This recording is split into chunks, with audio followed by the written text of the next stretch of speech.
السلام عليكم ورحمة الله.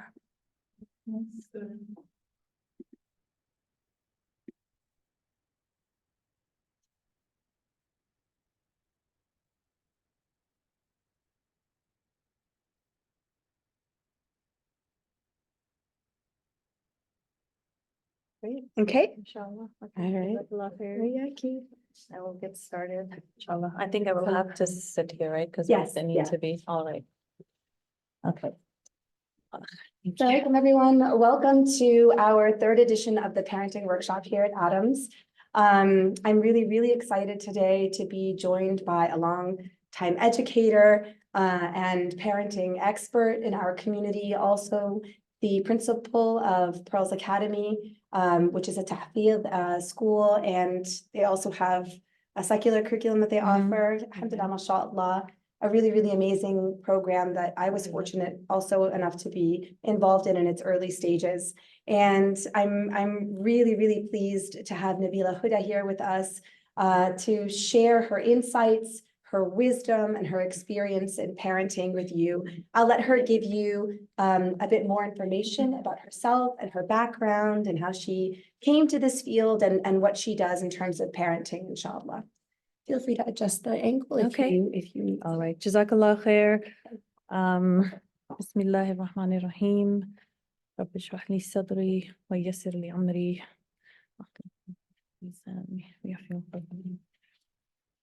Okay, so Assalamu alaikum, everyone. Thank you for coming. It's very nice to see all of you. I know we were expecting a bigger crowd, but I know that the weather kind of affects it, but that's okay. Alhamdulillah. The good thing is that whatever you take away from here, you can pass on to others. And more than me imparting knowledge or wisdom or whatever you want to call it, I want to learn from you as well, because this is a lifelong journey. Being a parent is a lifelong journey. No one has it all figured out.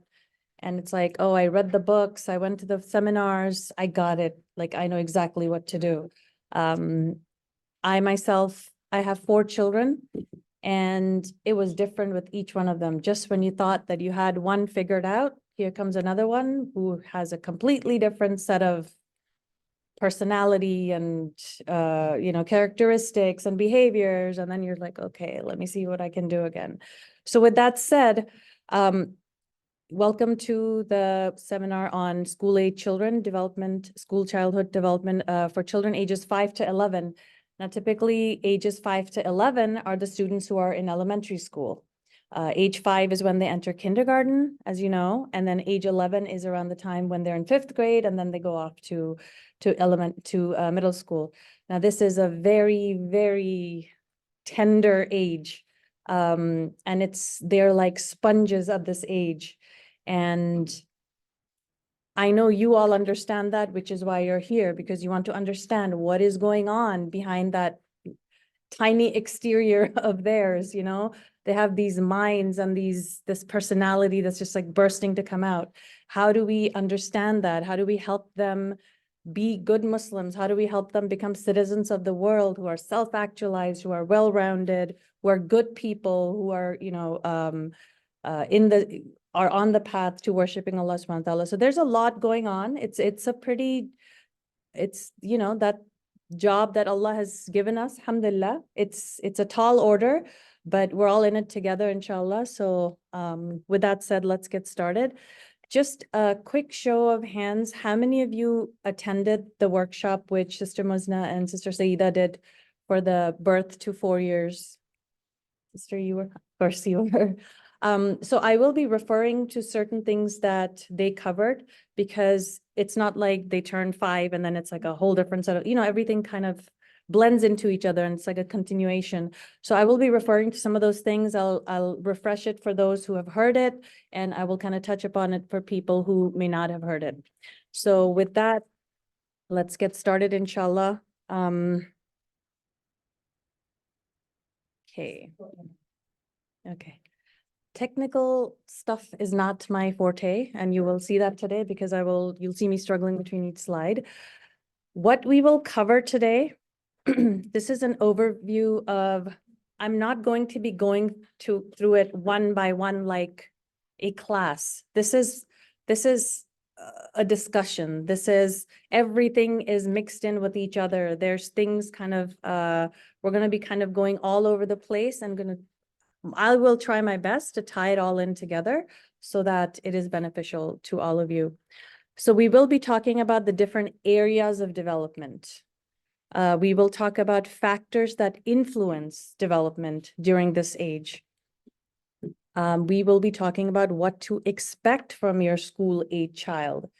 And last but not least, the challenges of raising a child who is between the ages of 5 and 11. Every age comes with its challenges. Everyone who is a mother knows this. And alhamdulillah, it's okay. We've all been given that role, but we also know that children don't come with their manual. No one said, here's your job, you have to do this. Here's the manual, just follow the directions and it'll all be perfect, right? It's absolutely not that way. In fact, you have to learn and unlearn, and it's like a continuous journey you have to try and work through. So with that said, I want to first, before I get really into this, I do want to share a short story with you. Those of you, I don't know if any of you knew me from before. I don't think I have. I'm seeing all the new faces for the first time. Just to give you a background, people get very confused because I have my master's in accounting and I worked as a corporate tax accountant for a big company for many years. And then I moved away with my family overseas. We were in Singapore, we were in India for a few years. And then I moved back, and then suddenly people are like, what just happened? Because the last I met you, you were doing my taxes, and now you're teaching me how to raise, so where did that happen? And the reason I got into this path of trying to understand child psychology is because of the journey I had with my own child.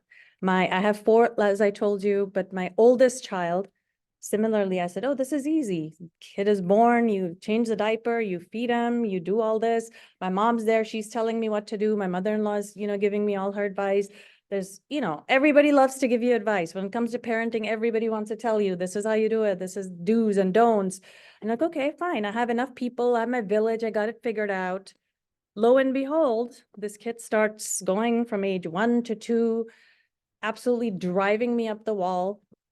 And I'm like, okay, terrible twos. That's fine. I can handle it. I've heard about this. That's okay. We got it. We got it.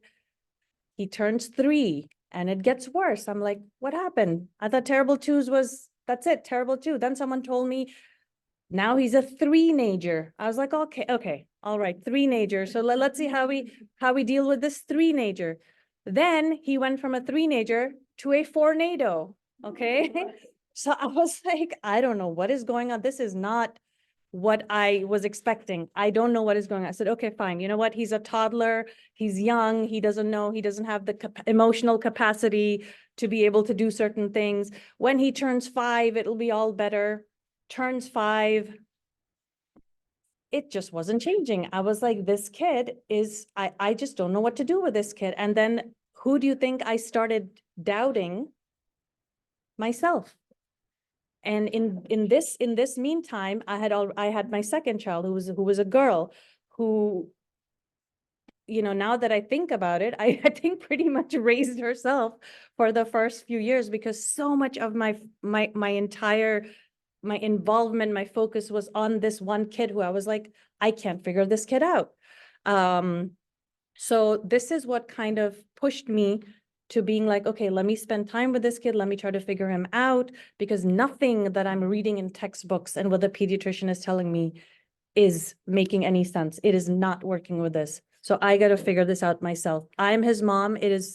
I have to advocate for him. I have to figure it out. I will go to the moon and back to figure out what is going on, because I refuse to believe that I'm a bad mother. Okay. I refuse to believe that. And no, but there's no such thing as a bad mother. There is no such thing as a bad parent. It's all about, has the right information been shared with you? Do you have the right support group?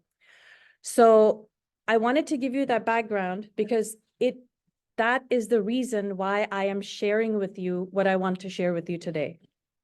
Okay, and I think it's important and I hope it's beneficial, inshallah, because of course I was focusing on his toddler years, but just to give you a little sneak peek, no, his behavior did not change. This kind of, I don't know, from Fornado, he became whatever you want to call it. We can start giving it really interesting names at the age of 5 and 6 and 7, but he was that same version just as going through the years. So anyway, fast forward to me trying to figure him out, and this is how I, over the years and experience, is how I came into this field. And I have made a promise that I want to help others to make sure that nobody sits there and thinks I'm a bad parent because I have no idea what's going on. Everyone else seems to be perfect at their job. Everyone else has it all figured out, whether it's the Instagram moms or whether it's, you know, people who are completely put together and they just know exactly what's going on. So inshallah, I hope this is beneficial. What I would like to do is for you to look at these two pictures. All right. We'll talk about this picture first. This one right here. How many of you have seen something like this? How many of you been victim of this, a victim of this situation? This child is not a victim here. Who's the victim in this situation? Yes, the parents. So this has happened to me multiple times. There have been times where I have had a shopping cart full of groceries and I'm ready to check out and I just had to abandon everything. I was like, I just need to leave. And why are you the victim here? What is going on in this moment? Why is this so terrible? What do you think? How are you feeling in this moment? Powerless. You're stressed, you're powerless. You're probably thinking that everybody is looking at me, is embarrassed. What do you think? What do you perceive that people are thinking about your parenting? I had a woman when my daughter, Yeah. went through that phase. She's 20 now, right? And it took a long time to phrase her out of it, to your point. But I had a woman in the next aisle say, "Can't you shut that down?" Wow. Like, Yeah. Yeah. Like, I started crying. No. I took the kid and I was like, I, and I yelled back. I was like, no, I can't. I mean, it's a kid. Right. Right. So this, how old do you think, anyone else who wanted to share anything? What are the, I hope I'm not causing PTSD to anyone because I'm kind of getting PTSD looking at this because, I have been through this scene mostly with my son, who is now almost 18, by the way, which I'm like totally exposing him in front of everyone, but it's okay. It's okay. Cause I am here because of him. So I have to share that for the benefit. Now, this scene has happened multiple times. It's happened on the airplane. It's happened in grocery store. It's happened at my in-laws' house. That's the worst. Cause then they're like, you know, and immediately, well, maybe you should try this, maybe he's this and blah, blah, blah. Then something you hear is your child is spoiled. You're not raising him properly. He's entitled.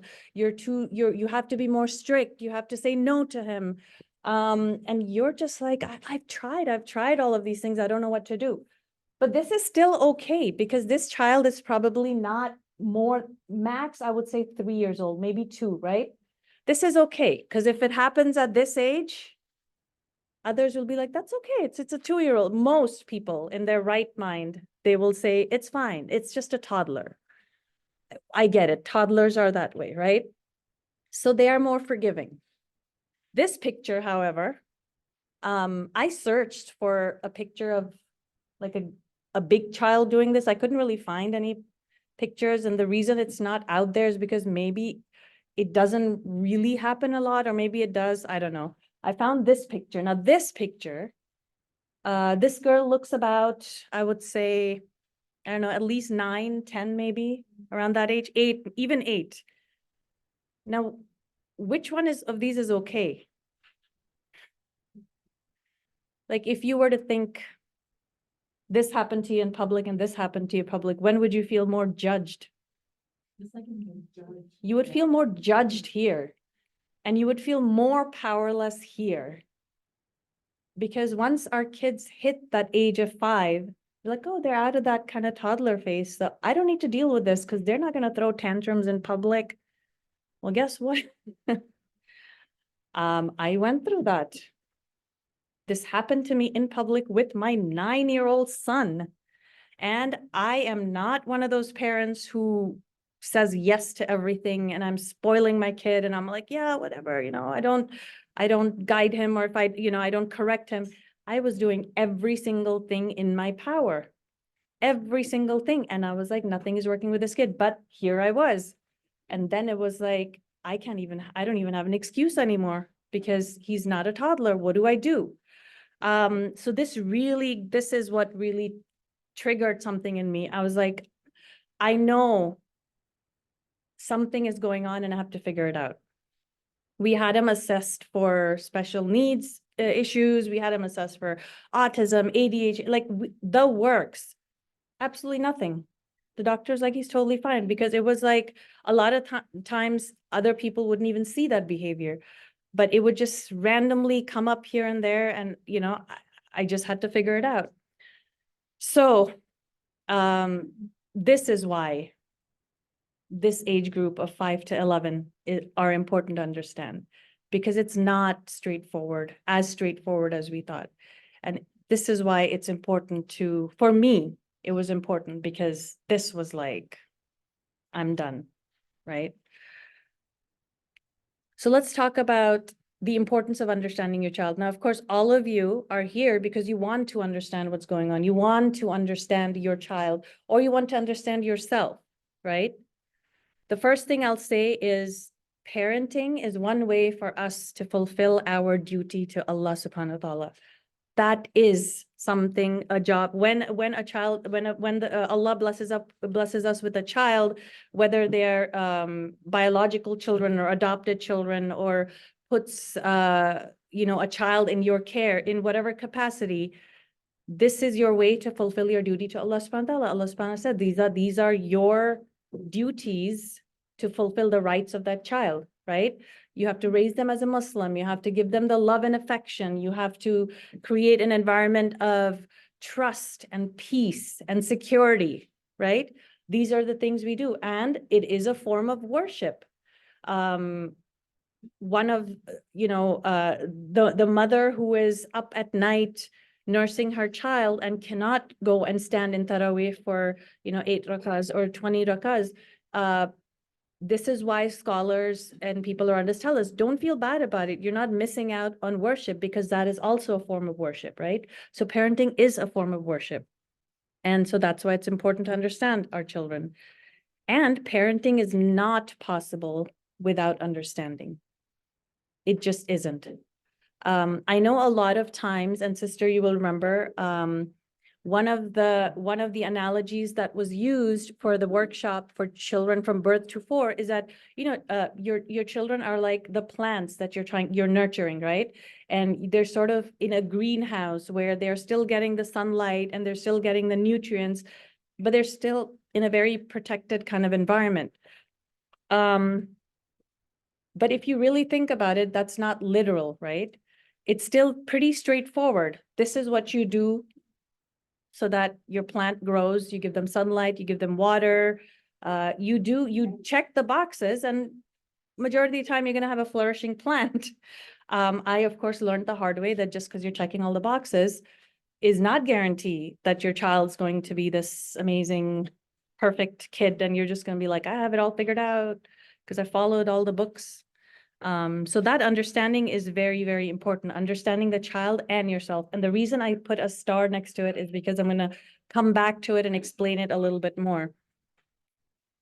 Now, my question is to all of you. This is where I want you to please share. What are you trying to achieve through parenting? What is it that you hope to achieve through parenting?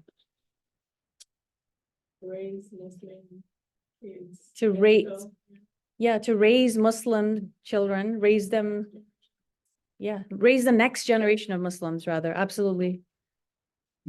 Anything else? I would like to break the cycle of parenting that I was brought up with. That's probably my main goal. Yeah. How to be parenting. Be a parent in a more prophetic way, right? Break the cycle of what we were, a lot of people, and of course, there's a lot of culture and all those things that go into it. But yeah, that's great, mashallah. We want to break that cycle. Sister, did you have something? Yes. I wanna control, help them like navigate this world. Yes. Avoid the evils. Yes. and, like dangers in like the best way when I have. Absolutely. Yeah. You want to help them navigate this world because this world is very different than the world when we were children or when our parents were children. Temptation was there, fitnas were there, but the level of fitna and the in your faceness of fitna is so much higher right now. It absolutely. So giving them those tools to understand how to navigate themselves, right? Anyone else would you like to share? Yes, sister. Yeah. I don't know if this is an answer to your question, but I just want to say that like, that's something I struggle with. Like, I want to break that cycle, but I have a 5-year-old, an 8-year-old, and a 10-year-old. And I just feel like a lot of the stuff that I grew up with, like, it's like ingrained, even though Yeah. I'm like turning into my parents. Yeah, Like, absolutely. I'm It is. The secret to like rewire my brain or something. No, it is ingrained. It is ingrained in all of us because that guilt that we have of, am I doing the right thing? Like if my child is acting out in the grocery store, I must have done something wrong. Where's that guilt coming from? Because we're hearing, well, your child should be like this and should be like this, and they should be respectful and they should be like, always polite to adults and always be listening and never talk back and never question anything that you say. This concept of blind obedience, which is how we were raised, right? I'm not saying everyone, but I'm saying for the most part, this expecting blind obedience from your child. That's what we expect because that's what we were raised. So we said, okay, well, I'm telling you, and then what do you throw at them? Well, Allah said you have to listen to me, right? Because it's like, you worship Allah and then you respect your parents. And then we're like saying it to kids this age, or saying it to teenagers, or people even say it to their adult children. I mean, when they're getting married, well, I'm your father or I'm your mother, and Allah said you have to listen to me. So it's, for like you will be a bad Muslim if you don't listen to exactly what I do. So that blind obedience, right? And yes, that is kind of to an extent the cycle we're trying to break. So inshallah, I hope that this can be a start to learning how to begin to break that cycle and then implementing some of these things, inshallah. The reason I put a star next to parenting is not possible without understanding is that, and I want all of you to just remember this all the time, all behavior is goal-oriented. There is no such thing as just a random thing happening. If a child cries or throws a tantrum or laughs or anything, any behavior, there is always a motive behind it. Okay, it can be a motive to achieve something, an unmet physical discomfort or a physical goal. It could be an emotional thing. It could be, there could be a variety of reasons. And this is where we as parents have to be like, okay, what is this kid trying to tell me, right? I'm not saying that brats don't exist, okay? I'm not naive, and I'm not going to say that, when a kid is completely losing throwing their weight around and crying and screaming, especially at an older age, that you're like, oh, tell me, like sometimes you got to be like, stop it. This is not acceptable. Yes, of course, that's not what I'm talking about. But you have to, unless you understand that there is a goal behind that behavior, then you can tackle that behavior. Not necessarily justifying that they're behaving that way, but at least now you know how to redirect them, right? So that's where that comes in. I'm going to pause for 1 second to see if there's anything anyone wants to share at this point, or any questions that you have at this point, or anything that's coming up for you. I know we have lots to talk about, so I will be going through a lot of this. Okay, so I'll move on. Okay, so generally there are a lot of psychologists, there's a lot of studies done about, parenting styles, and there's attachment parenting, and there's, gentle parenting, and there's you can put any labels on anything, but generally what I have found is you will fit into usually one of these four categories. Again, sister, I know that this was covered in the last birth to 4-year workshop, but I'll go over this very quickly. There's authoritative, authoritarian, permissive, and uninvolved. And there's kind of the diagram, the graph there kind of tells you if you are more demanding, but still sensitive and responsive to your child, you're the authoritative parent. Authoritarian is the one where you're demanding and you're stern and punitive. This is where that blind obedience that I was talking about. An authoritarian parent is the one who wants blind obedience from their child because they're like, because I said so, okay? Permissive doesn't enforce limits and is sensitive and responsive. So you're giving them a lot of love and care and, trust and comfort, but without boundaries. A lot of people think that this is what gentle parenting is.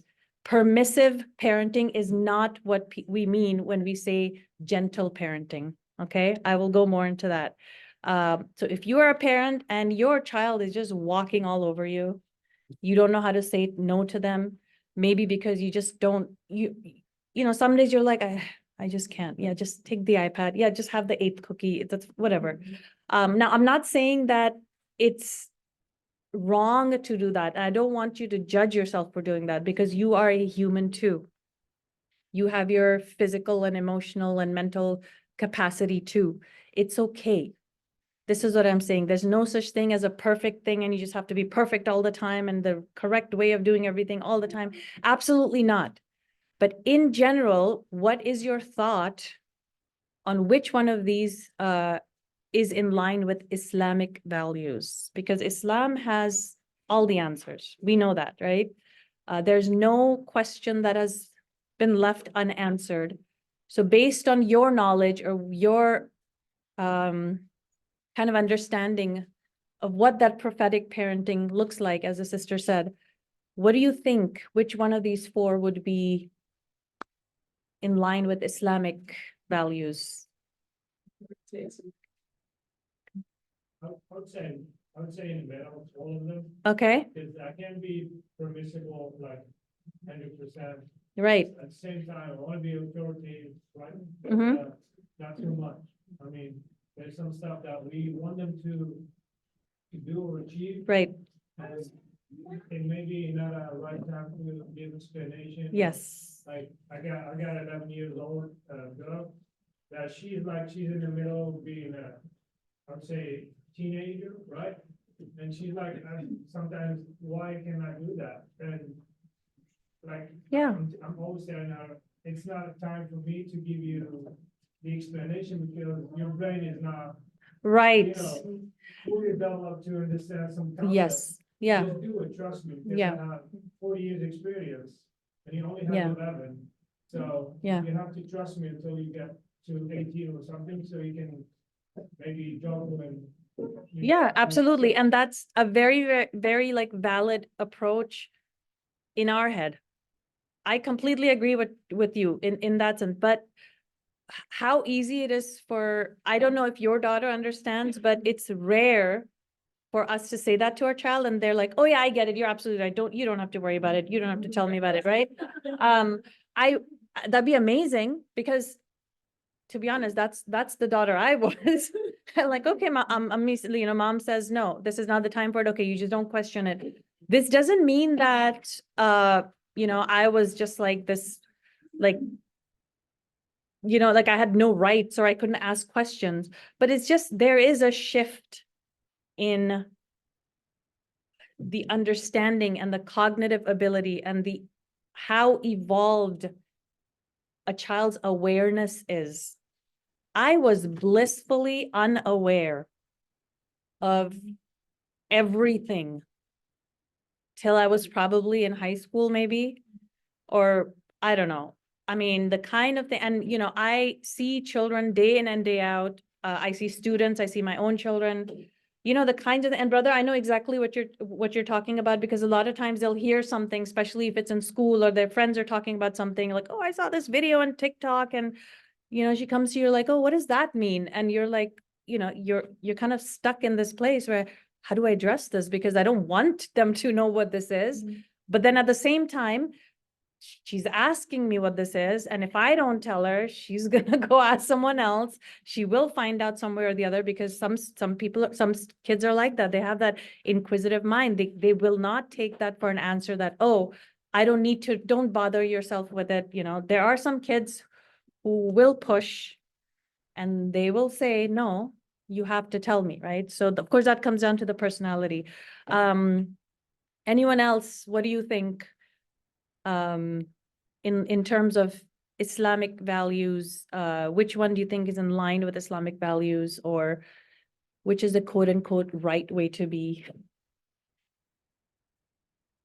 Yes, sister. I think authoritative. Authoritative? doesn't exist in Right, right. So, yes, that is absolutely right. So, and authoritative is where so the word demanding just sounds a little bit like, you do this, I demand this. Okay, so maybe I would have used a different word there. I would have used more like their structure.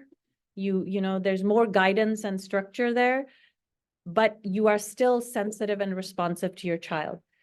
And actually, that's what gentle parenting is. So gentle parenting is not, oh, I'm sorry, I know you're feeling sad, that's why you wanted to throw a shoe at your brother's face. It's okay, you just no, that's not gentle parenting. That is going to let your kid think he can get away with everything. Gentle parenting will be, I understand that you're angry. I know where these emotions are coming from, but we don't do that. You say no, you set that boundary, right?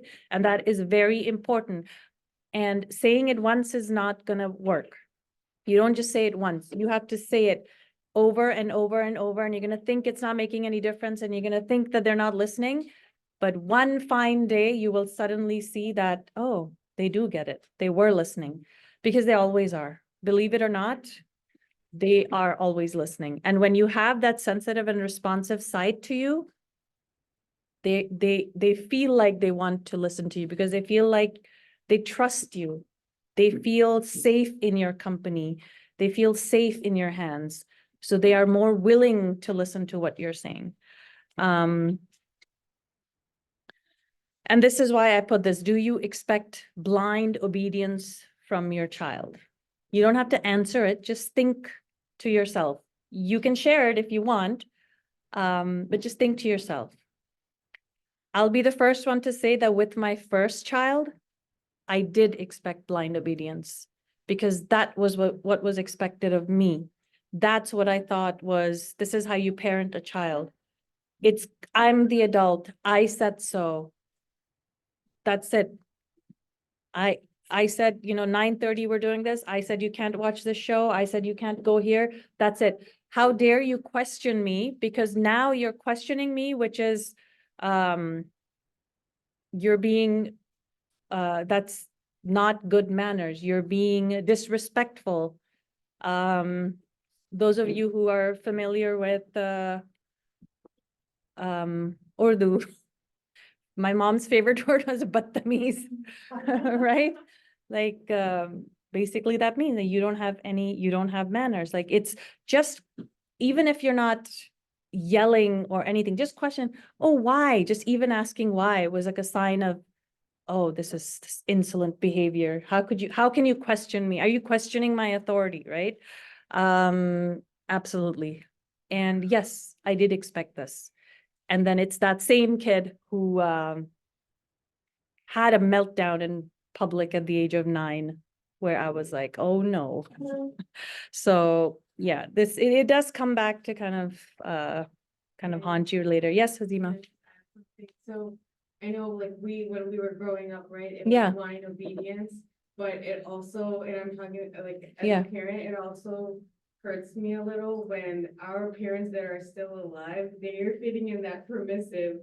With our us, kids. They were authoritarian, right? Yes. But with our kids, Yeah. with their grandchildren, they're Yeah. being permissive. Yeah. So it's like. They you are. Completely changed your parenting on your grandkids. 100%, because they don't have to deal with the other stuff that comes with it. It's like you just hand the bag of candy and run away. Now you deal with it. But, and you know, somehow when they talk to us, they suddenly go back to that Yeah. parent. So I'm like, what is going on here? Like, you know, This yeah. cycle that she was talking about. Yeah. that- no, it's hard to, I mean, to this day. And, you know, of course, I absolutely love and adore my parents. I would do anything, right? I am 44 years old, alhamdulillah, to this day. My mom will be like, oh, you know, you didn't eat this, you didn't eat that. This is how, she's not going to be like, oh, what do you think? No, she'll be like, do this. Because in her mind, I'm still her kid, you know? So yeah, I mean, it comes from a place of love. Absolutely. We know that none of this comes from a place of wanting to be this dictator. No one is like, I'm going to be a dictator. I'm going to control my kids and I'm going to make sure they, you know, it all comes from a place of concern and love. And that's fine. That's what they had available to them. Those are the tools they had available. They did a great job, you know, given what the tools they had. And inshallah, we hope to do the same. Yes, Abida. Well, I would say, I guess they just complicated when the parents aren't on the same page. Oh, One- yes. One parent is like that. And then the other person Yes. who is usually the mom. Yeah. Because we know if I'm with the child, right? It's a different, that's gonna be very complicated. So that is very complicated. And that's quite a recipe for things to not go the way. I don't want to say the word disaster because that's very, I was about to say it, but I don't want to say it because it's, you know, inshallah, it's not like, I don't want to be that dramatic, but yes. And the kids know which one is which. So they know how to play you. They know how to go. Again, remember, all behavior is goal oriented. They know if they want something, if they have a goal in mind, they know which parent to go to, right? They know which parent to go to. They know what to say. It doesn't mean that they're manipulative. A lot of times people think, oh, kids can be so manipulative, right? Especially at this age. They're not, because they have a goal in mind. And then it's basically survival of the fittest. I want this, so I'm gonna do this to get this, right? Yeah, it is tricky. And it is something where parents do have to make that effort to come together and be on that same page. No matter a mom and two parents are never going to align 100% on every single issue, but you have to, number one, agree to disagree. And no matter what, you have to agree to have a united front. Even if your kids should not know that you disagree on something. This is something which we cannot let them know. It's like, you got to play the game because these kids are very smart. They will figure it out. You cannot let them know that you're not on the same page, because then when they see that tiny crack, they're going to just try to wedge it in between and, try to get their way. So, absolutely. Can I add a comment? Yes, of course. See that online, like, we're watching them and we're getting to know them. Yeah. They're also watching us and getting Yeah. to know us. Absolutely. They are. They watch everything.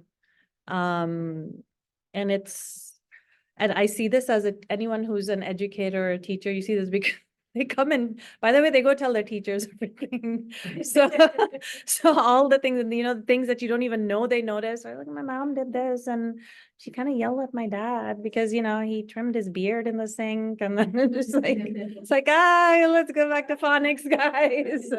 So, yes, sister. Yes, so growing up, I think maybe many of us will feel the same way, but my dad, he was kind of like the decision maker. Unfortunately, like, my Yeah. mom didn't have that authority. Right. So I wonder, like, in this day and age, now that I'm more like equal to my. Right, right.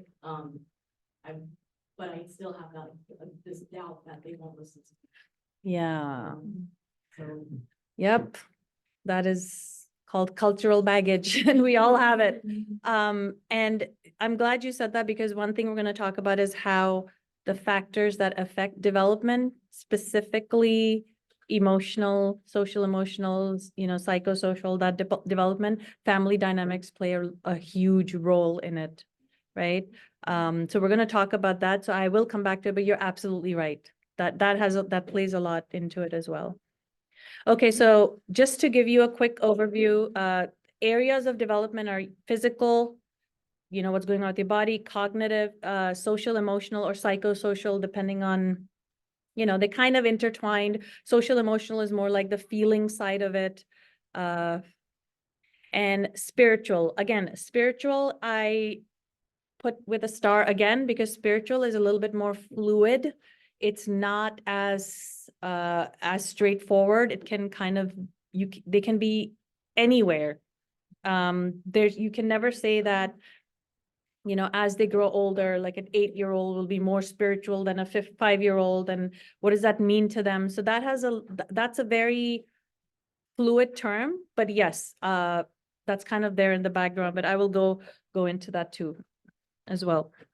So those are the main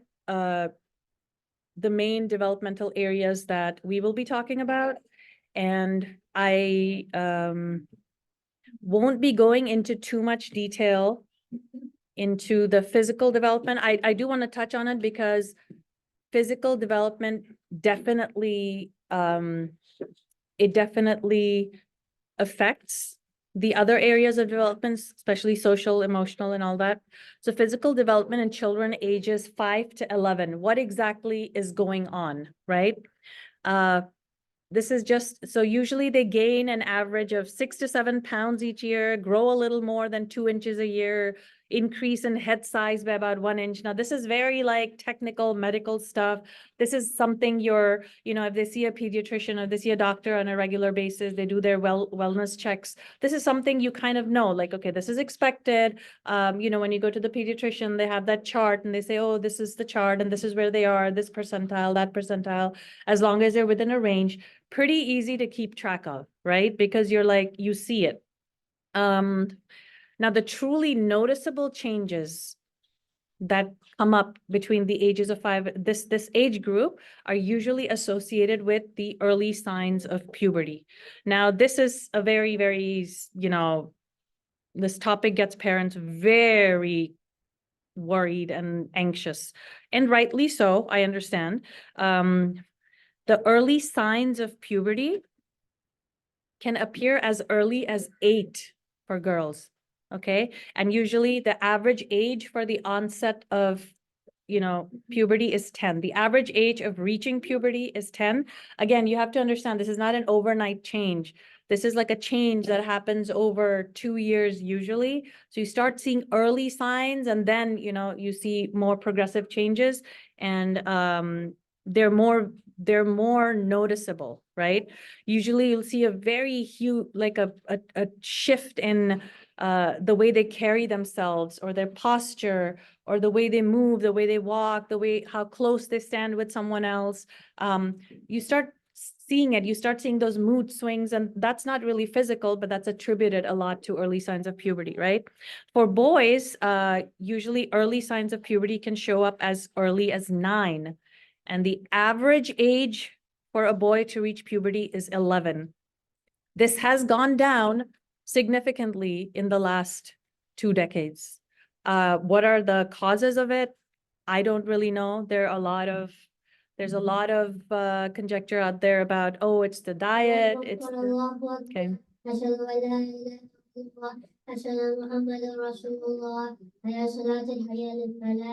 وقامت الصلاة وقد قامت الصلاة الله أكبر الله أكبر لا إله إلا الله.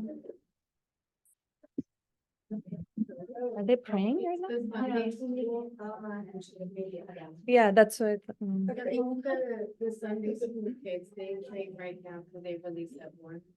Oh, are they gonna pray like? They do go upstairs to pray, but not on the night. Yeah. Okay, should we? All right, I'll try to get, that's what I thought. So no, Hazima's saying it's the, there we go. It's the Sunday school kids. Yes. Oh, okay. Okay. All right. So I'm gonna try to get through this. Again, I don't want to spend too much time on this because I think your pediatrician usually has you covered in this area. But, you know, when you do see a very significant noticeable change in your child, always, always, always reach out to their doctor. Always reach out to the pediatrician. I do this myself, but technically you're not supposed to, is you start Googling things. It's like, you can go down this rabbit hole of, oh my God, you know, blah, blah, blah. So I do it too, but the ideal thing would be to just have him seen by a doctor if it's concerning you. But usually this is the age that you can expect. Now during these years, children of the same age are frequently at different points of growth and development, okay? You will notice that until they go to school, they don't even care about what they look like, their height, their weight, and nothing. Suddenly, when they start comparing themselves to others, you know, I have a kindergartner who will come every day, be like, oh, so-and-so is taller than me, so-and-so is shorter than me, and I'm just like, oh, okay, that's interesting. And I just kind of like, okay, that's great. I mean, there's nothing I can do with that information, but yeah, they start comparing each other, so they become conscious of it too. And this can also usually lead to a lot of emotional issues, because if they visibly see that they're smaller than everyone else, and this usually affects boys more when it comes to just the build and the size. But you know, as long as they're healthy, and that's what we have to tell our kids, as long as you're healthy, that's what really matters. The other thing you see is gross motor skills. You'll see better coordination, you'll see better reaction time, you'll see better fine motor skills. You know, they have more strength in their fingers. So again, just very straightforward. There's a very straightforward chart that you can follow.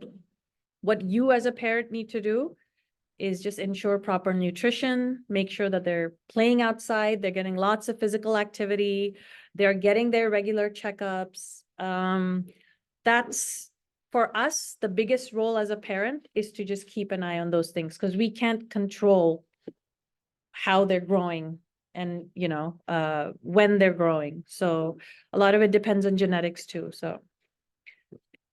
All right, with that said, I'm going to move into this big chunk of development. Anyone have any questions at this point that they want to? Yes, sister. So we went over it, just quickly, but, proper nutrition Yeah, is, I don't know if it is in the ratios, but it's a tough thing. it's a very tough thing. To, like, Yeah, cook wholesome meals. Yeah. Prepare for your kids. it is. The hecticness of life, so. It is.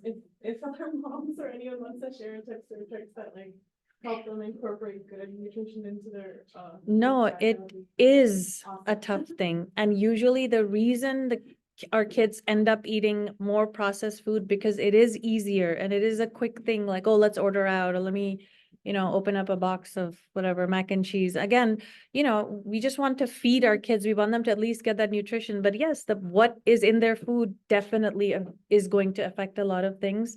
In fact, a lot of doctors think that has to do with the early onset of puberty for a lot of kids. I feel like this is like a huge conversation on its own. So I think absolutely, if anyone wants to, you know, share their tips and tricks, please do. I have 2 very picky eaters and 2 eaters who have to be like, stop, right? So I don't know. And they're all raised in the same household with the same approach, yet they're completely pulled apart. So I don't know how that happens. I'm kind of struggling with it too. Okay, so one of the most well-known psychologists, child psychologist, is a man by the name of Piaget. And he has these theories of the stages of development.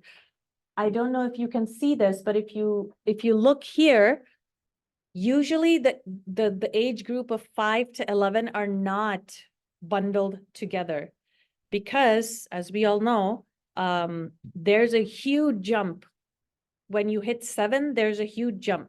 But for the sake of this workshop, because we are talking about school-age kids, I do want to mention that the group we are talking about is kind of divided over 2 of these cognitive stages. Now, cognitive development refers to how your brain is developing, your understanding, your awareness, your language skills, you know, all the book smart stuff, all the academic stuff, you know, all that comprehension. That's what cognitive basically refers to.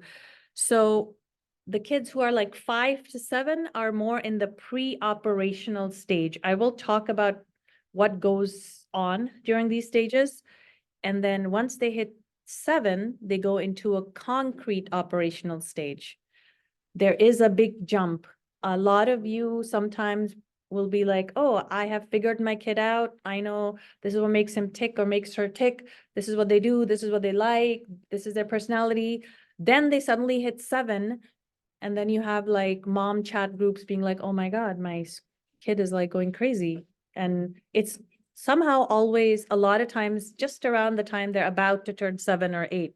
This is why, because there is a very huge jump in cognitive development. They're making that jump, right? And then your 7 to 11 is more in the concrete operational. And then of course we go into the kind of the pre-teen years, which we're not covering today. So I will skip that. The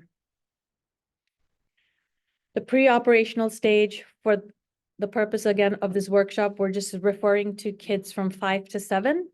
But in general, it's birth to, not birth to 7, sorry, 2 to 7. And again, the Prophet ﷺ told us, play with them for the first 7 years of their life. Now they said the first 7 years of their life, right? How many times do you see expectations from a 6 or 7-year-old, which seem like, how can you even expect a 6 or 7-year-old to do that, right? I know that the schooling, the education system, and I know this is ironic because I'm a school principal, but usually by the time they're in kindergarten, first grade, they're expected. They should be reading, they should be writing, they should be adding, they should be subtracting. There's nothing wrong with that, right? But cognitively, if we just 100% followed this, let them play. And when I say play, it doesn't mean you don't give them any lessons. This is talking more about formal lessons. You don't put, like putting 6-year-olds like this at a desk and then tell them that today we're going to, like a formal instruction. Now, again, I know this really, it's hard to balance because if we don't do that in this country, our kids are just going to be left behind in the dust because everybody is like, oh, going off to school. Now that age is even earlier. Now kids are reading as early as 3.5, 4.5. It's like you have phonics and you have enrichment classes and it's like, try this program and that program. And, somehow it's like, my kid can read and they're only 4 and that's great. But again, we have to see, is it really benefiting the child? Now, I'm not advocating that don't put them in school. I'm not advocating that at all, but this is something which we really have to think about, right? So if we're not teaching children at this age, how do you think they're learning? Sorry? Through play, through observing. Yeah, through observing you, through just interactions. So they are learning. It doesn't mean that they're completely blank and they're like a newborn baby when they turn 7. No, they're learning, but it is more through play. It is more through interaction. It's more at their level. The most important thing at this age is to build a strong connection to your child. This is the time to invest heavily. So when we have parents whose kids have turned 11, 12, 13, 14, and then they come to me as a parent coach, or they go to the imam, or they go to the teacher saying, my kid doesn't listen to me, is because the first 7 years where you have to build that connection, maybe something didn't go right. Okay. This is the age where they say, listen to everything they have to say, no matter how boring, no matter how dry. And trust me, a 5, 6, 7-year-old telling you a story, it's like you should be like, oh my God, can you just, I think there's a meme also, that kid who's just he keeps restarting a sentence, and you just have to sit there with this face and be like, that's amazing. And it's like the most dry thing you have heard in your life. I was a 2nd grade teacher up until last year. And then I had a classroom full of 19, 7-year-olds, and all of them had stories.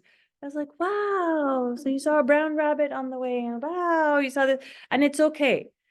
It's not being fake, but it's just valid. It's showing them that I care about you.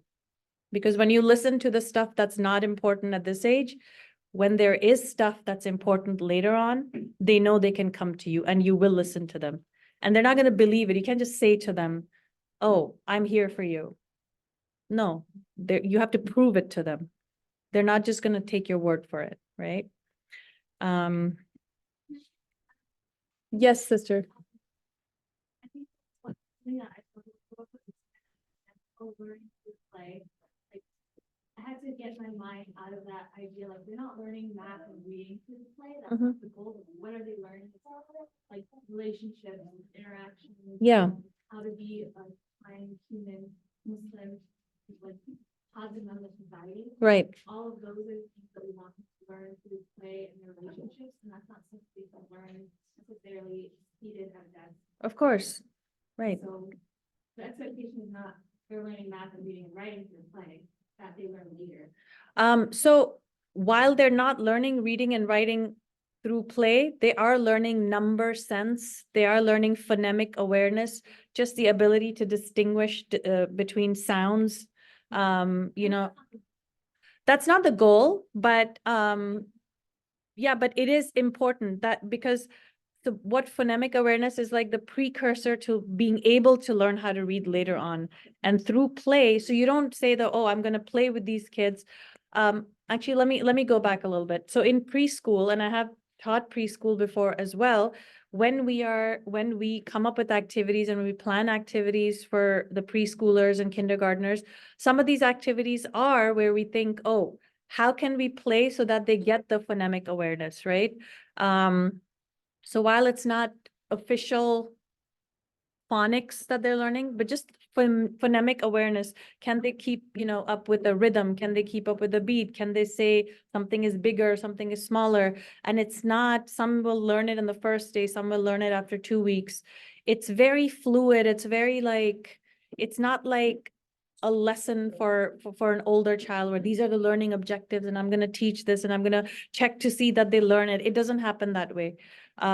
So I know that sounds really vague, but while you don't make, it's not like by the end of this lesson, I want this child to be able to have phonemic awareness, but it will naturally happen if play is done at their level, because that's just a natural development, right? Yes, Sister So Kauka. I just want to say with regard to cognitive development, what Nabila is saying is true. That you're planting the seeds for their more concrete cognitive growth at an early age and Mhm. stage. And to your point, when it comes to their emotional development, social emotional Yes. development, they are learning emotional intelligence also through play, right? Yeah. So those things can happen simultaneously, and indeed usually do happen simultaneously in the context of play and childhood development. Yeah.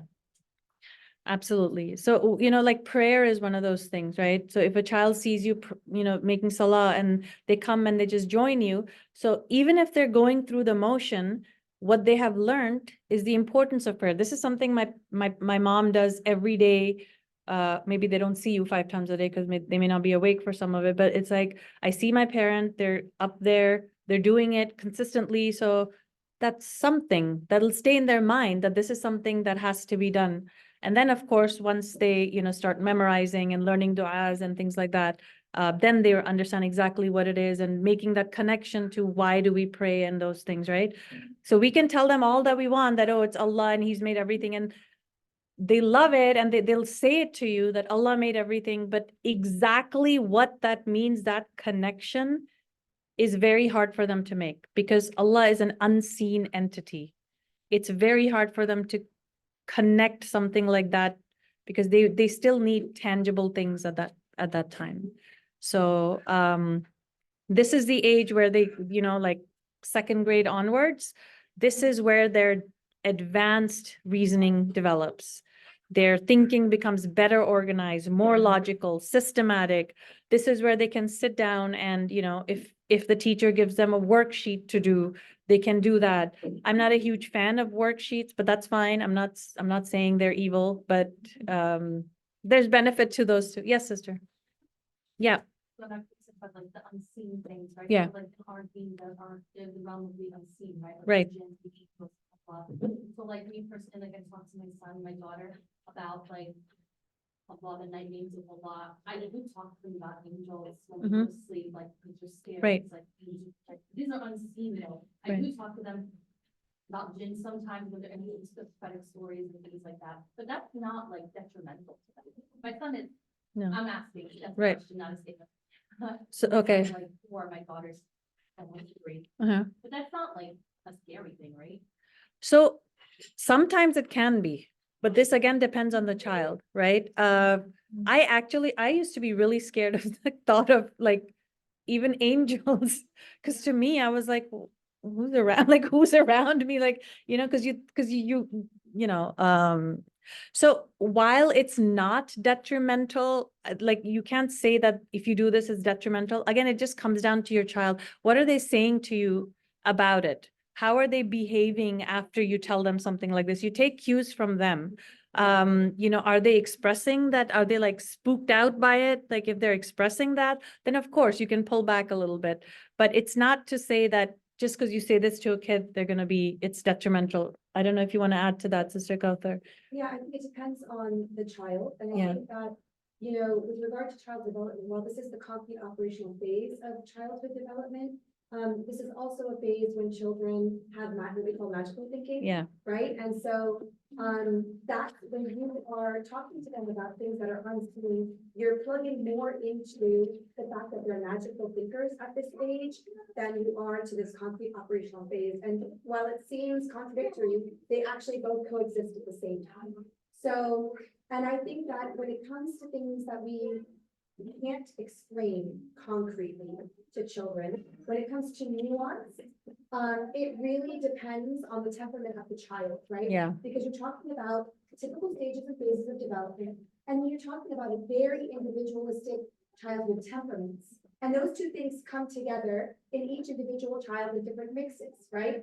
And so it depends on the individual child as to how they respond. And sometimes we don't do this because they're children, but I think it's a really great exercise in including your child in your parenting by asking, how do Yeah. you feel about this? Or how does this make you feel? yeah, Because when we can't play detective, and we can't play Sherlock Holmes, it's nice to just be able to ask our child and then gauge how much of that type of conversation we have with them based on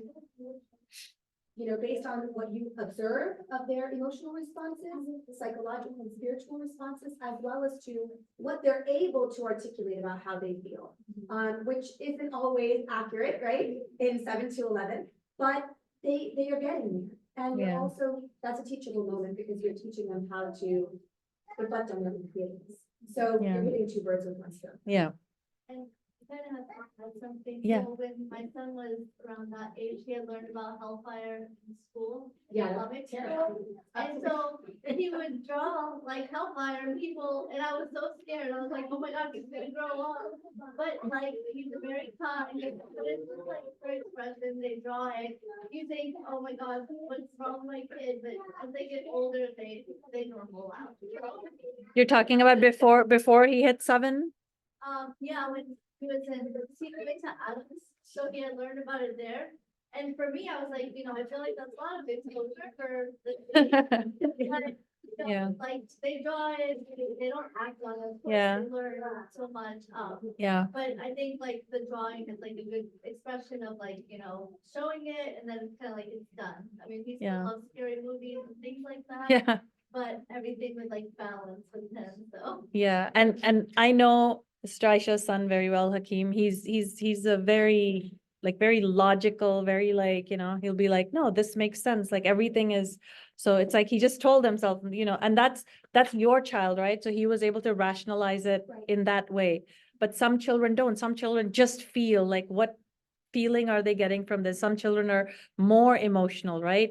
That's, and we talk about, I'm going to talk a little bit about it because, the front portion of our brain, the frontal cortex, it's like the logic side, and then there's like an emotion side, and it's never the same for any 2 people. And it's one part is usually more hyperactive than the other part. This is why you have kids who can be like absolute geniuses, and they're just like, they know what to do. They can build a, car from scratch, but then they just can't even be nice to anyone because they feel like they're so cold, because it's like their logic part is hyperactive and their emotion part is sort of like sleeping and kind of wakes up later. So And mashallah, when you have a child who is able to balance those two, that's what we want, right? And that's what we want to help them. But yeah, so again, going back to your thing, I don't think it's detrimental as such, but if you really want my honest opinion, yes, I never told my children about hellfire before the age of 7.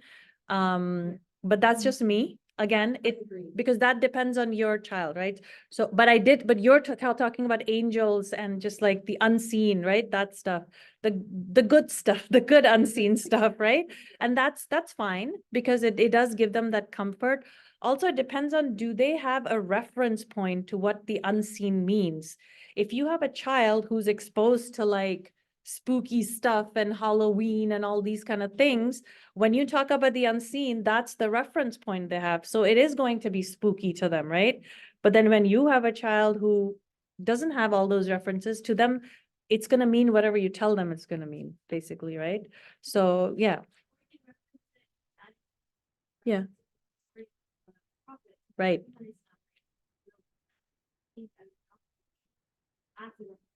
Right. There are stories of the unseen that are and that can be the reference. Right. Yeah. And you know, the unseen, the intangible, it does get tricky. That's why, you know, that's why this is called a concrete operational stage, where they are able to connect things which might be unseen. They get a grasp on ideas and concepts, right? It's like, it doesn't have to be tangible. So, but again, it's a slow progression. Some kids get there faster, some kids take longer to develop, a lot of factors that go into it. Yes. Your Halloween thing, like when I do, we try Yeah. to teach our kids, like, so my youngest, he just started kindergarten and didn't have any preschool before that. So he only had his older brother and sister and what we told him. So he's very into, like, even before he started school, he would watch on PBS. And Yeah. talk about all the holidays and stuff. He was like so into Halloween and Christmas and all that. Yeah, that's, And then he went to kindergarten and of course they talk about the holidays like constantly from home singing and stuff. So we told him right from our, you know, Santa Claus is not real, right? Halloween isn't real. He's like, no, he is real. My friends told me. And then the other day in the car, he came home and he's like, Mama, you know what? My friends told me that Santa's not real. So yeah, he's not real. So I'm like, oh yeah, no, of course, your mom doesn't know anything. Your friends know. I'm like, I said Santa's not real. Yeah. Are you talking about Islamic school or? No, No. he was. Yeah, okay, yeah, that's what, okay. Yeah, so I should blend with that, yeah. Well, obviously, it's one school, we're not talking about. Right. They're like inundated with it. Yeah. Public school. So like, we're just going back to like, they learn a lot from their peers and stuff. Yeah. Sometimes like, coming from our parents, we're just like, no, it's not real, but then if they see a peer say, Mm-hmm. then it's more real. It is, but I do want to kind of touch on that because, you know, at that age, when they're like 5 years old, you have to kind of look at the long-term effect of, in this moment, what is more important for that child? Is it more that feeling of like belonging? Yeah. Like, or because of course he is going to learn, maybe not today, but he'll learn in like a year or 2 years or 3 years that it's not real, right? And then once they hit this stage, it'll become a little bit more of a, you know, like reality, or the lack thereof. So sometimes what we do is we tell our kids like, oh no, you know, it's haram, we don't celebrate, you know, Halloween and Christmas and everything. And then sometimes it can confuse them. Of course, there's a way to do it, right? I'm not saying don't teach your kids that those things are not permissible, but sometimes I've seen in extreme cases where kids they just feel like, oh my God, I'm like that weird kid. Like I'm the kid who everyone's going to be like, oh, you don't believe in Santa, you don't celebrate Christmas. Because like my kid, we went to my daughter's like school Christmas concert, because she goes to public school, she goes to high school. And he just like loudly was like, Christmas is haram, right? And he's 5 years old. And I was like, oh my God. And then I'm like, why am I surprised? Like, you know, and again, that's the other thing I don't teach my kids, by the way. The word haram is not something, so that's something he heard from a peer as well. But yeah, that was extremely embarrassing. But that's okay. That's fine. I mean, so they kind of have that concept. Sometimes it's not, they don't even care about Santa Claus. They don't care. It's just like, oh, I'm like one of the, I'm like everybody else. Like I belong to this group. Yeah. So, No. like I said, we were like, we started the budget, so they started off at a smaller school, so I didn't have to worry about that. Right, They just learned it at school and the peers. right. But then with my youngest, he didn't have that opportunity. He just went straight to public school. One thing I will tell you right off the bat, and I'm saying this because I'm a principal at Islamic school. It's being Islamic school is not a guarantee that your child is not gonna hear something they're not supposed to. I can tell you because it's Allahu Akbar,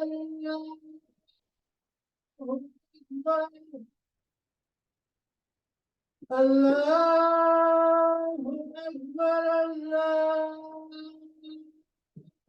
Akbar. أشهد أن لا إله إلا الله أشهد أن لا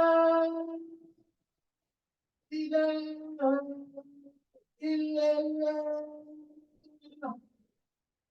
أشهد أن محمدا رسول الله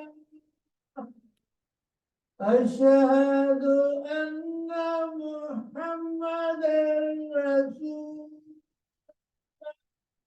الله حي على الصلاة حي على الصلاة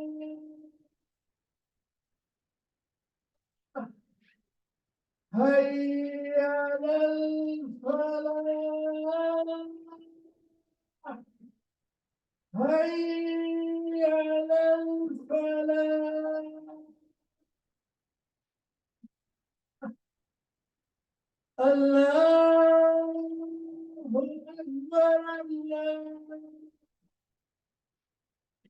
أكبر لا إله إلا الله اللهم رب هذه والصلاة الخاتمة هي الفريدة وبعث مقام okay. So what I'll do is I will, I'll continue until it's time for Iqama. So we can wrap up the cognitive stage because the one that really is close to my heart is the social emotional phase, which is where you have to figure out, it's a little bit more layered and complicated. One thing I do want to do is just want to go back to this slide for a little bit. Now at this age, a lot of parents ask, what attributes or qualities do I look for? How do I know that my child is in this age? Because at this age, a lot of times I'll see it in school or you see it with like little siblings. And those of you who have younger kids, like they'll go and they'll take something away from someone and they'll say, no, to them, they don't understand that me taking something away from someone is a bad thing, because to them it's like, oh, I want it, so I'm gonna take it. Like while some can think beyond that, it is much harder for them to rationalize that it's not a nice thing to do. But because for them, they're like, I want this toy, right? And this is called egocentrism, right? It's hard for them to understand the perspective of other people.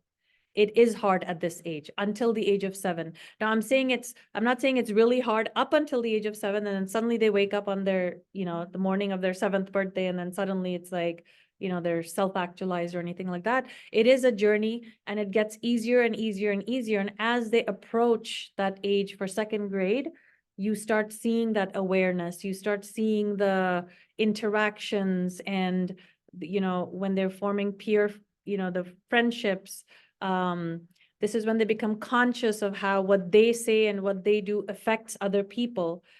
Younger than this age, it is hard for kids to kind of look at things from other people's perspective, you know? So that's why when I hear people saying that, oh, that little kid, like that's a really mean kid or something like that, there's no such thing as a mean kid, especially when they're below the age of 7. It's just that that's how they are kind of navigating what they want. That's how they're navigating the goal that they want to achieve, right? So I just wanted to say that, because it is, you know, it's important to understand, because we do expect that behavior. A lot of times you'll see in kindergarten, like, why did you do that to your friend? But in their mind, they're like, no, their goal was not to hurt their friend. Their goal was to get XYZ for themselves. And then the byproduct of that was that it affected the friend in a negative way, right? But it's a learning moment, and that's how they develop. And Uh, then it seems like the lesson to take from that is so approaching discipline in that age group, Yeah. right? How do you Like, discipline? so I mean, like, knowing that. It's Yeah. gonna affect how you then approach discipline then, like. Yes. You understand that it's a development. Exactly. So that's why you have to approach discipline in that, because a lot of times the kids will be like, oh, you get time out because you were mean to your sister. You were mean to your sister, or you were, you know, is a very vague thing. And while they kind of get it, they can't understand it completely, right? Because their goal was not to be mean to their sister, right? So that's just something I wanted to put there. But this is the age where they also develop this concept of symbolic representation, where they can take something and be able to give it a meaning that's not that exact word or that that object, right? For example, they can, so this is when we, especially in Islam, when we talk about this, when we put our prayer mat down and we're kind of praying in a direction, this is when they start understanding that I'm praying in that direction doesn't mean it like physically maybe Allah is, because they'll be like, oh, I can't see Allah. Where is he? I mean, how do you know you're bowing to Allah? Because all I see is a lamp, right? So by the time they get into this age of 5 and, you know, above the age of 5, they start making that connection, right? Or you're praying to, you know, my kid has said this, like, Mama, why are you praying to the chair? Why are you praying to the bag? Or why, you know, my teacher said you're not allowed to bow in front of anything. So then you kind of explain to them, and then eventually they understand that. So that's something that's it's good to understand.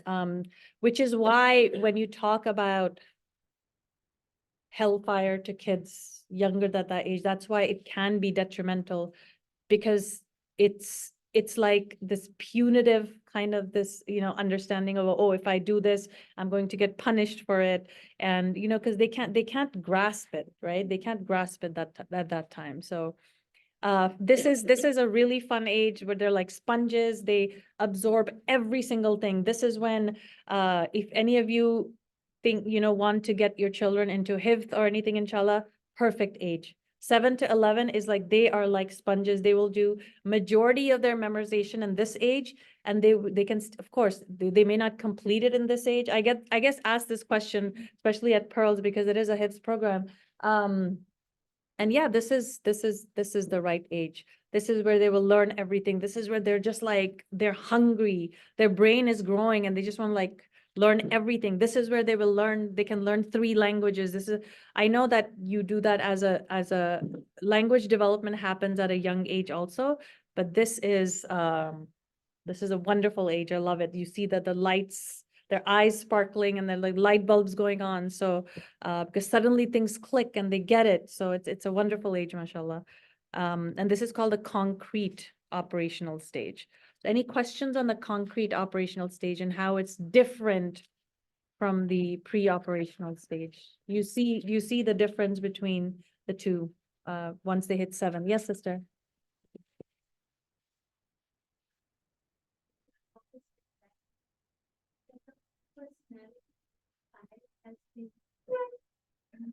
Are established at the age of 7. So they say that it's very, the first 7 years are very important. Yeah. What they observe you Yeah. in the house, the Yeah. relationship between parents, with the family, they absorb everything, and the personality is established in 7. Yeah. And if those people are not true. Okay. Yeah. My daughter is now 6, and whenever I do something that maybe I should not have done, or maybe this have not done properly for her, you know, things happen. like, oh, we have fun for here. Oh, no, no, no, don't think of it that way. No. Yeah. What's this?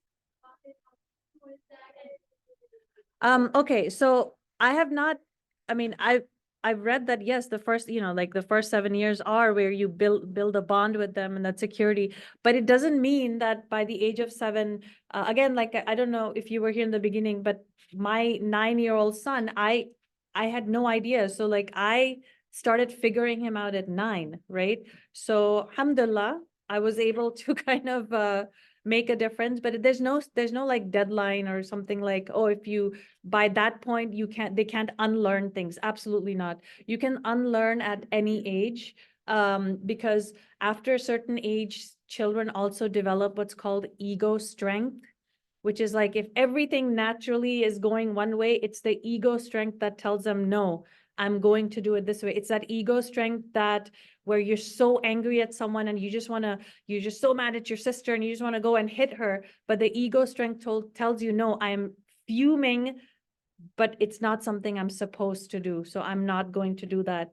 And when children learn to regulate their actions over time, it starts altering their nature as well. So don't think that if they've learned something and they are a certain way at that age, that they can't unlearn it. That's what cognitive behavioral therapy is. That's what like all these counseling therapy, or just like there's so many things out there, right? That you can change behavior towards a positive. You can have them unlearn and go on a more positive path. Did you want to add something to that, Kautar? Yeah, I'll just add to that. So children, human beings are typically born with underlying temperament, right? How outgoing are they? How conservative are they? How well do they warm up to new situations? Or does it take them a long time? How confident are they? Or, there's a bunch. I went through it in the first lecture in the series, and I still have to post the video, I'm sorry. But I do go into a lot of this, into temperament, parenting style, Okay. attachment theory, all of that stuff. But one thing to note, and this is what the latest research in psychology concludes, is that human traits, what you're talking about are traits, personality traits. They're not static over the lifetime of a human being, which means that there isn't any one period where the cement has hardened Yeah. so much that there isn't the potential Right. or opportunity for change. It's always Human time for traits change, yeah. actually are moldable over a lifetime. And that's why Allah subhanahu wa ta'ala has given us all the opportunity to change and grow even as adults, right? Yeah. Because it's possible. He's the one who designed us and he made that possible. And, to Sister Nabila's point, that's why we, even as adults, will go through therapy, cognitive behavioral therapy, we learn to change ourselves, we set goals. I mean, you have people in their adult life like reverting to Islam, like something they've learned their whole life, like that's been their identity, yet they're able to do it because it's always possible. Right. Yeah. Even things that were once considered to be concrete, for Mhm. instance, extroversion and introversion. Yeah. Actually, when you look, studies now, the long-term studies have concluded that even over the course of a lifetime, a human being might on that spectrum of extroversion, like how outgoing are they, might start to move in one direction or another, depending on how they challenge themselves and put themselves out there, or how much they withdraw from the world. So that, which scientists once thought was, no, that's it, that's part of who you are, and it's never gonna change. Now we're learning that those things actually, those underlying personality traits change. So there's always hope, is the wonderful thing, alhamdulillah, for all of us, not just for our children. Yeah. I just want to add to that, because it's sort of a related one in the sense that, yes, I was actually, raised a certain way per se, right? And there's just that understanding that I'm kind of out of it.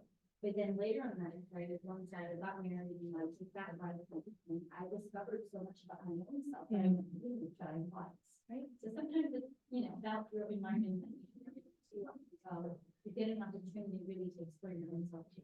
And how you challenge yourself. Yeah. Yeah, how you challenge yourself, right? And how we help to mold and challenge our kids. think we had one more question. I think then we can make our way up for Salah. Yeah. Allahu Akbar, Allahu Akbar. Ashhadu an la ilaha illallah. Ashhadu anna Muhammadan Rasulullah. Hayya ala salat, hayya ala falah. I'm gonna go.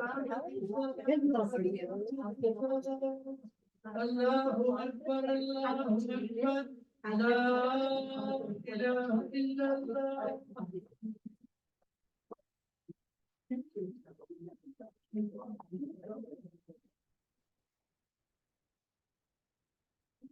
We're going to stop for Salah and come back and show.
Okay.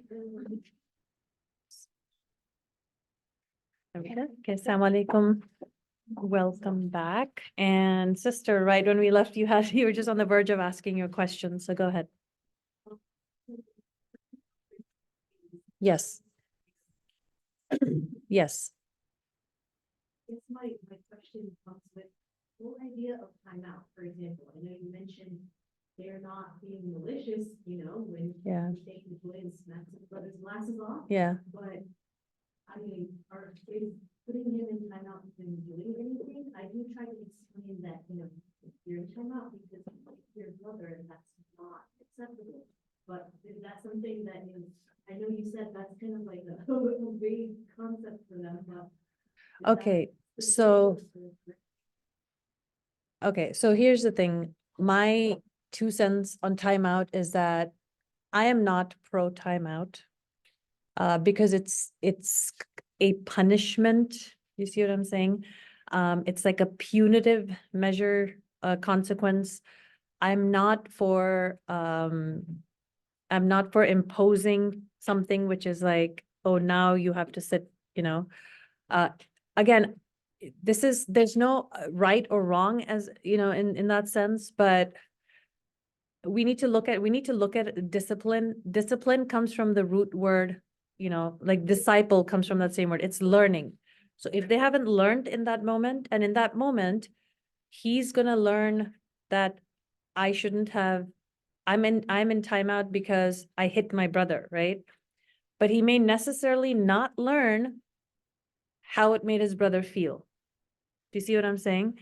And there's another thing is that if he doesn't learn the consequences of his actions and effects on other people, then kids get really good at hiding stuff. Then they're like, oh, I just have to be better at it so I don't get caught. You see what I'm saying? So again, you know, it's, I don't want to oversimplify it because it's not a simple, it's not a simple answer. I don't know, Kauthar, if you want to add to that. Just me personally, it never worked. I did try timeout again with my first kid because, you know, he's like my guinea pig, poor kid. Like I made all my mistakes. Not to say I don't make mistakes still, but yeah, he was my guinea pig. But it never worked with him because in his mind, it's like, but why? Because some kids will be like, okay, well, I'm sad that now my mom's giving me timeout. So, you know, they kind of internalize it. They think they're a bad person. They think there's like all these other things that can happen. It depends on your child's personality. My second kid, when I tried putting her in timeout, she thought it was hilarious.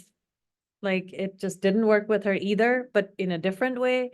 So I don't know, Kauthar, if you want to add something to that in terms of, So I think that it depends on how you use the timeout. yeah, If the timeout is being used as a punishment, yeah, and you don't take advantage of the teachable moment, then it's pretty much useless. yeah, But some children need the timeout, like parents need a timeout, which is like, okay, I need to collect myself because I'm a Yeah. little bit out of control right now. yes, And if you think that your child just needs a minute, they need to like take a break and collect themselves, then that's what you can tell them. How about go sit in your room? the or- calming corner. We like to Yeah, call it a sit in calming the corner. Until until I come and get you, or until, it really depends on the child, right? Mhm. It depends on how. It they has, Is it a yeah, joke or am I sulking, yeah, right? yeah, So it really depends on the child, but you need to, regain your control. So how about go take a break? And I'll come and talk to you in a moment after I tend to your brother who's crying, right? yeah, Like, and that's a teachable moment too. My concern right now is for the child that's hurt. yeah, But when you go back, then you need to help that child to process what they did. Help them to process how it made the other person feel. Yeah. It depending on the age and stage of development, how they would have felt in the same way at the same time. But also more importantly, how can you handle that differently? I understand that you were frustrated and that your brother kept touching your crayons when you were Mhm. home. What is another way that you could have handled that rather than him? Okay. He's Right. 3 years old and timeout work for my 5-year-old. And we have a discussion. He understands why he was in timeout. We have emotions on the timeout Right. area. Oh, okay, that's great. Frustrated because, you know, he was Yep. touching my kid, so I pushed him. I can have a conversation with him, but my 3-year-old is throwing hands. Yes, He yes, fights we're people. fighting, or whatever it is, right? You know, this is not, timeout is not, you're just like, no, I'm like, but you can't hit, like, don't say no hit, I'm like, what do I do? Okay, no, I'm glad you said that because I'm gonna touch on this when we talk about the social emotional, right? This has a lot to do with what they are thinking and what they're feeling. I know you're referring, it's a 3-year-old, but it kind of translates to the older ages as well. So I'm gonna touch upon it. So please call me out if I don't come back to you. I'm try to come back to you in about 2 minutes. So I just want to move on with this real quick. So examples of concrete operational thinking. This is now that they've moved to that they've crossed that age of 7, 8. It's everything is very like approximate, right? There's no like hard deadlines and hard stops. Like at this age, this happens, right? So for those of you who can't read that, a child who is in the concrete operational stage will understand that both candy bars are still the same amount, whereas a younger child will believe that the candy bar that has more pieces is larger than the one with only 2 pieces. So if you take a candy bar and let's say you have 2 candy bars, you snap one in half and put it, and you put the other one as a whole, they're gonna think, the ones who are in the pre-operational phase will think that the one in 2 pieces is more candy, right? Because they see more of it, they see more, oh, there's 2 candies there, right? This is something which they are able to process and understand. They're able to understand that you can have more of something and it can be less, right? This is where the school environment comes in, because if you are expecting a child to really understand what addition and subtraction and really what it means, any kid can regurgitate what they memorize, right? They know that 5 minus 2 is 3. Of course, that's why it's so important to use like visual cues. Like I'm holding 5 fingers, and then I put 3 down. They can see, they can count, like that's to that level that they can, right? But sometimes what we tend to do is we expect them to be able to, like, I'm going to go back to like a classroom environment where if they're given the task to do or a worksheet and they're not able to do it, we think, oh my God, they're 6 years old. They're not being able to add and subtract. Again, that is okay, because cognitively we have to be really at the child's level. Okay, this is something which the concept of justice and fairness is like, this is where it really develops for them. They understand that things can be unfair, or things can be, usually when you have kids, they kind of get to 6, 7, 8, like that's not fair. They'll say that, right? They may say it at a younger age, but a lot of times they don't really understand it. They might just be mimicking what they hear other people say. So just because you hear your child say some things doesn't mean they understand what they're saying, right? They may say things and they may kind of just repeat it, but they may not fully grasp it.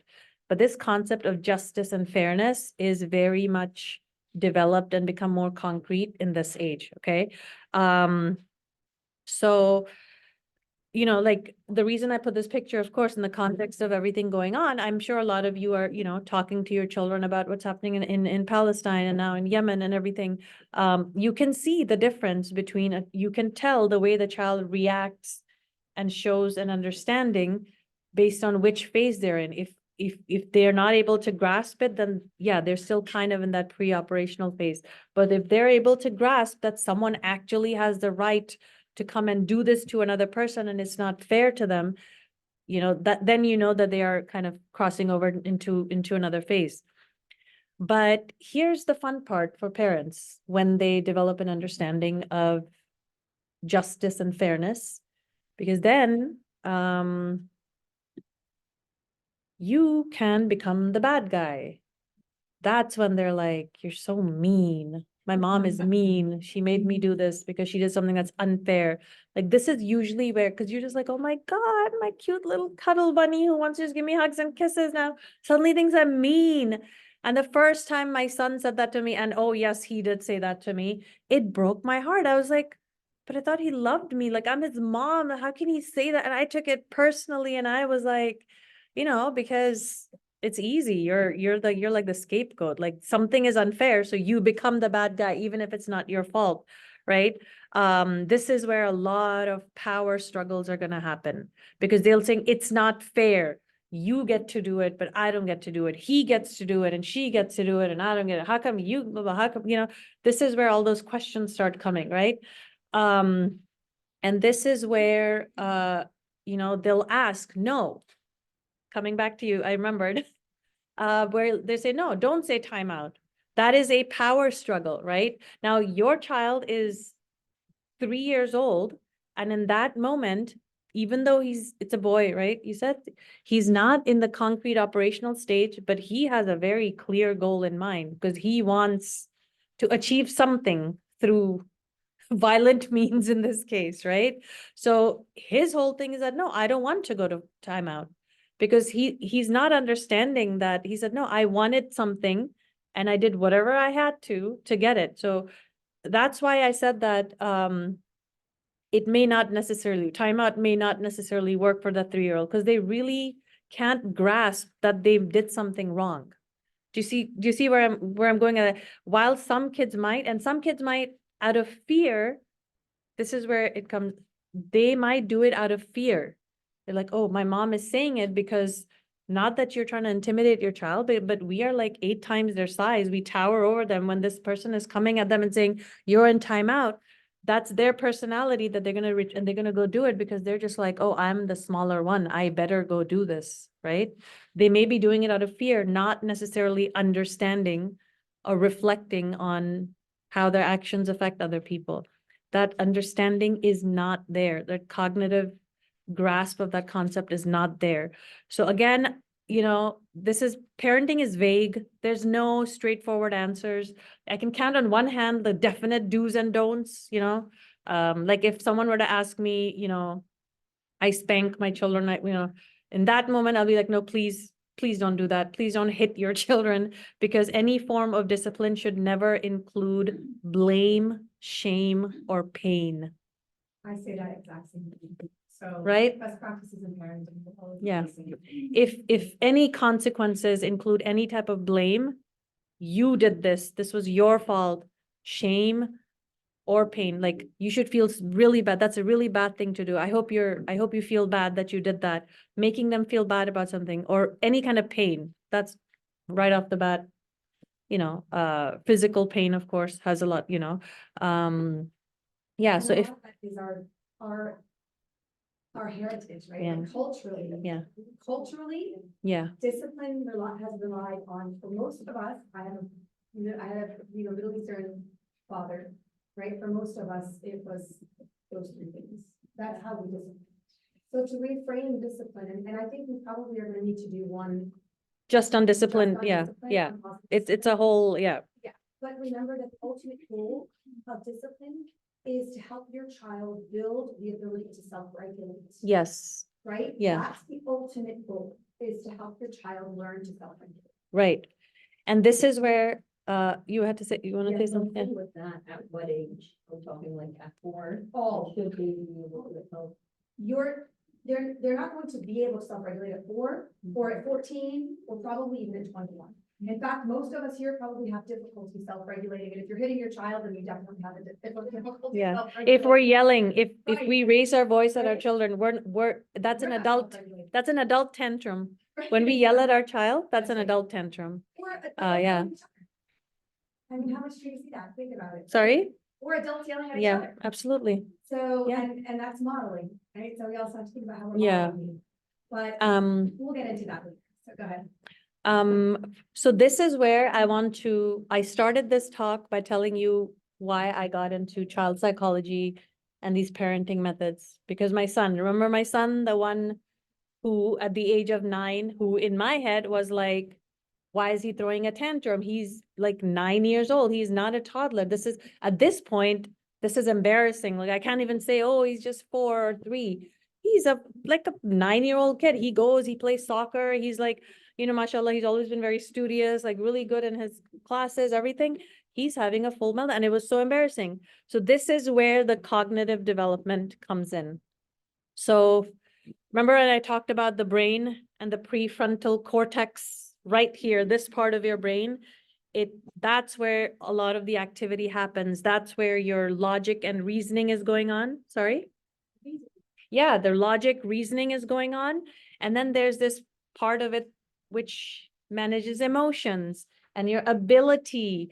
And it's like brain is a muscle. The more you practice, the more you exercise it, the stronger it's going to be. The more you practice self-regulation, the more you practice, calming yourself down, the easier it's going to be. Just like going to the gym, the more weights you lift, the more toned your muscles are going to be. That's literally all. Just think of the brain as a muscle. So different parts of the brain are this way. But in my case, forget the part that his entire toddlerhood and first 7 years were spent me just expecting blind obedience because that's what I learned.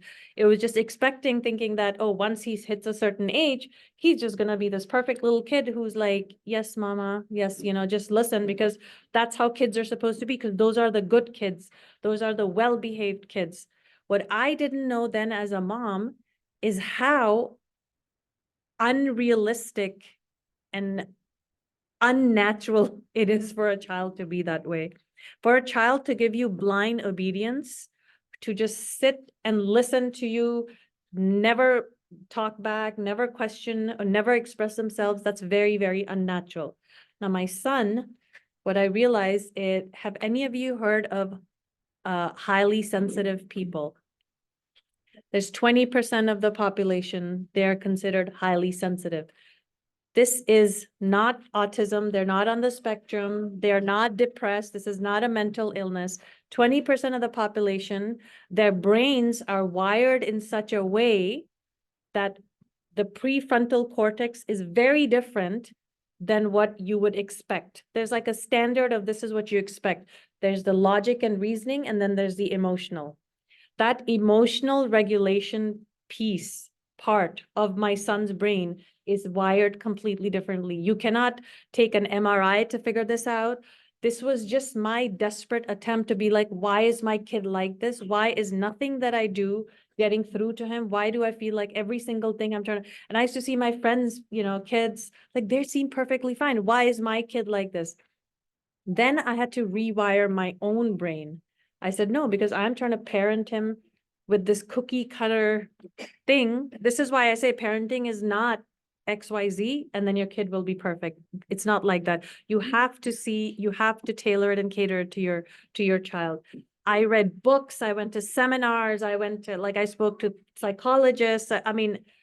I think I dedicated from that point onwards, all I did was just trying to figure out, I need to make this work. Something is, there's no way. I refuse to accept that my kid is badly behaved or spoiled, because I'm not one of those moms who will just let my kid get away with everything. I've never been a permissive parent, but everyone thought I was, right?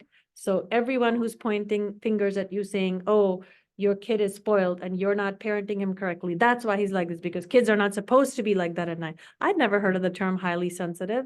I had, and if so it all came down to, you're not disciplining him properly, you're not, correcting, he's badly behaved, all that stuff. Finally, when I want to say when he was 9, this is around 2015, it was like, I felt like I was reborn, because something clicked and everything turned on after that. Because I was like, why am I trying to take my kid and make him fit into this thing where I'm forcing him to be a certain way when he just can't help himself, right? So then you have to rewire yourself. How do you approach it? My approach has changed. And even to this day, he's a wonderful young man, mashallah. May Allah protect him always. He's going off to college, keep him in your du'as. Even to this day, the way I talk, of course, now he doesn't have those tantrums, because he's like, he's a man almost. But yeah, I had to work really hard. Parenting him was a very hard thing for me. And I had to advocate for him all the time.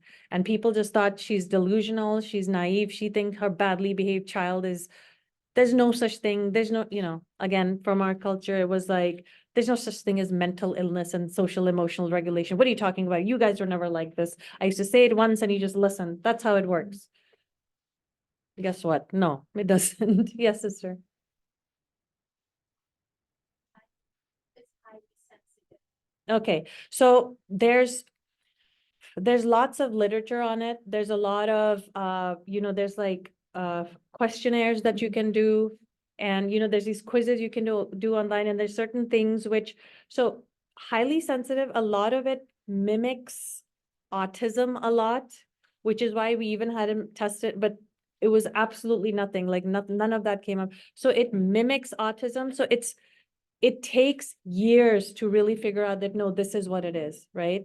But what I can do is I can, if you have your email addresses when you registered, I can share it with Sister Kauthar. There are links online. Just go there's a quiz online. There's a whole website. There's a whole like study dedicated to just highly sensitive people, because they are very misunderstood. It's only very recently that people have figured out that there is this group of people who don't have a mental illness, who are not on the autism spectrum, they are not special needs, but they are just wired differently, because they're just 20% of the population. Out of 8 billion people, there are 20% of them who are wired this way. And this is where we are lacking as a society, whether it's our education system, whether it's our parenting style. We want to take everyone and just put them into this kind of box and be like, this is how it should be. And anything else is like, yeah, you're messing this up or something. Yeah. And I want to say that we'll probably cover this when we get into the parenting children with special needs Yeah. workshop, because just like there are children who are high sensory and which means they're very sensitive, highly Yeah. sensitive to their environments. And so they're reactive to their environments. They're, and it winds up mimicking autism spectrum disorders. Yeah. You also conversely have children who are low sensory, who need more sensory Yes. stimulation than your typical child. So if you have a child who's like a risk taker, who like jumps off of high Yeah. things, or who touches hot Yeah. pots, or who, like constantly, who needs to be like cuddled really hard, or whatever it is, Yeah. they seem like they're wild, it could look like ADHD. Exactly. isn't, It's not, right? yeah. It's just, it's a child Yeah. that needs more of that sensory input, right? And so you have to find ways that help the outlets for that, for a low sensory child. And you have to find ways so that they don't hurt themselves or others. And then you have to find ways to help children who are highly sensitive or high sensory to regulate their environment, their emotions, and their responses. And it takes a lot of time. Yeah. Right? You're building skills over, honestly, years. No, decades. it takes, yeah. And there's also a book that I read, The Highly Sensitive Child. I mean, Yes. I'm telling you, it changed my life, because it brought me out of depression. I'm just going to tell, because I did go into depression, because I was like, I don't know what I'm doing. I'm doing everything in my power. I cannot figure this kid out, right? It was like a lifesaver, or my quality of my life changed. So again, I'll share the contents, the title of that book, read it. Even when I started looking back to things he did as a newborn, where it was not colic, it was not diaper, it was not feeding, but he would just be crying. And then I realized even something like the hypersensitivity to a new perfume that he smelled, and it would just trigger like this crying.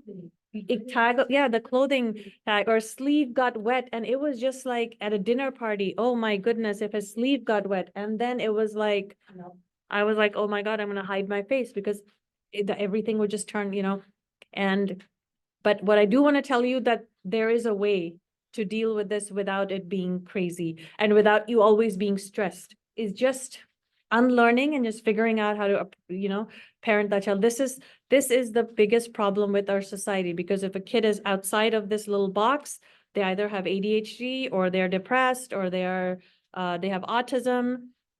But in reality, that box is huge. Like we need to like broaden that. Even in school, how many of you get, I don't know, emails from teachers, your child's not focusing, he's not sitting, and maybe he has ADHD, and it's all like, and maybe they do. I'm not taking away from the fact that sometimes it is that, right? But it all comes down to just really, really trying to understand, like I just dedicated those years of my life just being like, I need to figure this kid out. So, that's why your village is important. You have to advocate for your child. Sometimes everybody else is telling you something, but if you feel something in your gut as a parent, go with it because it's there for a reason. That gut feeling is there for a reason. The last thing I'm not going to touch too much on, because this portion of it is very much gets really hyper crazy once the kids start hitting puberty.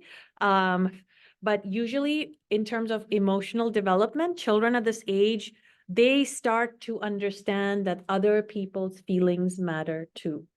So if you ever hear that, oh, there's this really mean girl in my daughter's first grade class, trust me, she's not a mean girl.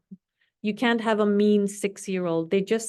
Yes, they're mimicking the actions of someone who you think is mean, but they just have not been understood properly. They have not been redirected in the right way, but there is a way to do it.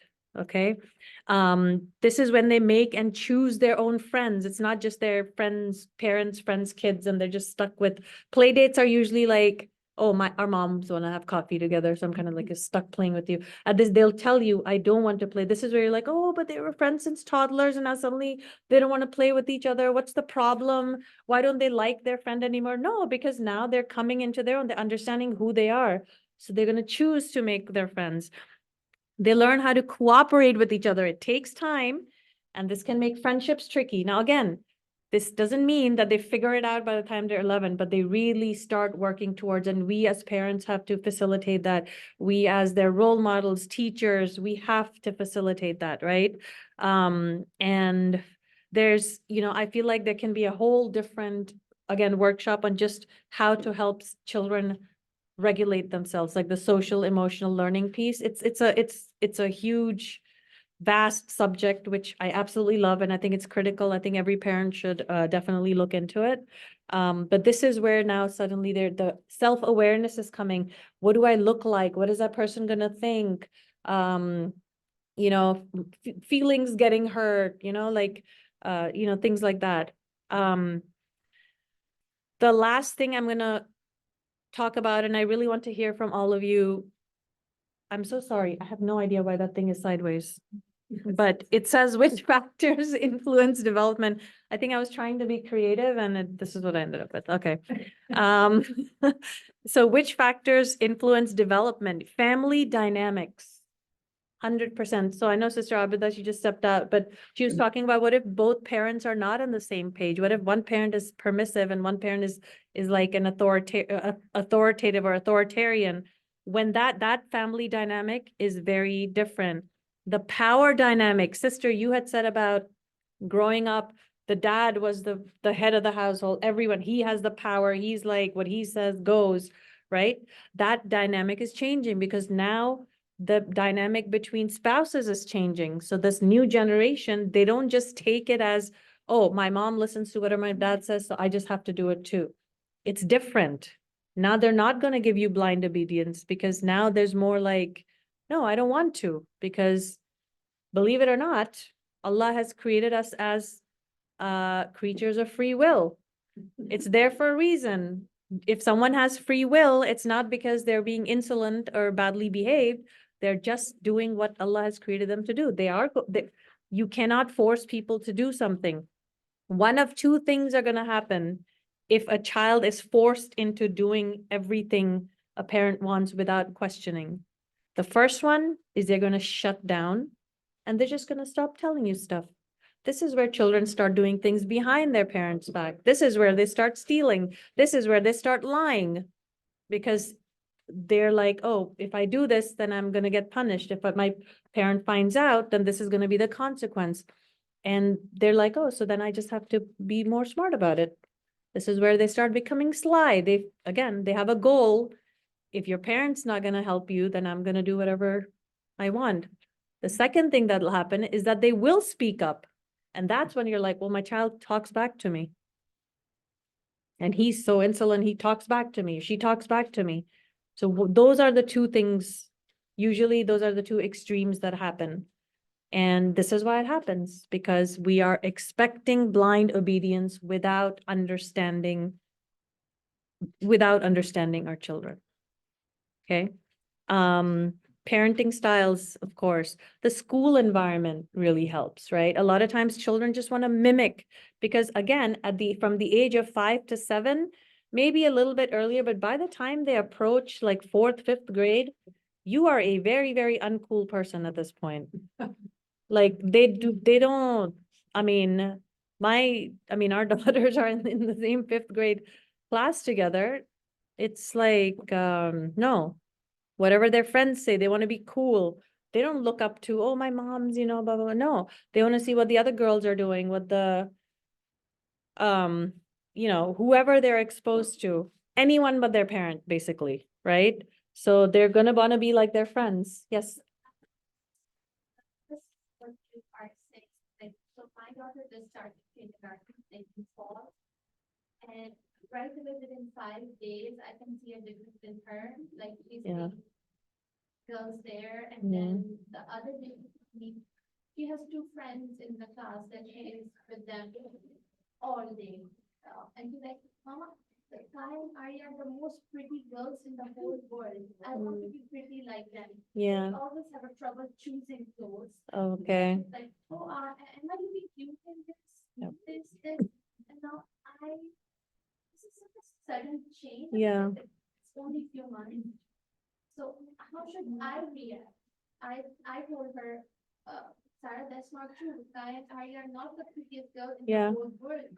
And also you are not the prettiest Mhm. girl in the whole world. All the girls are lovely. Exactly. And all the boys are lovely.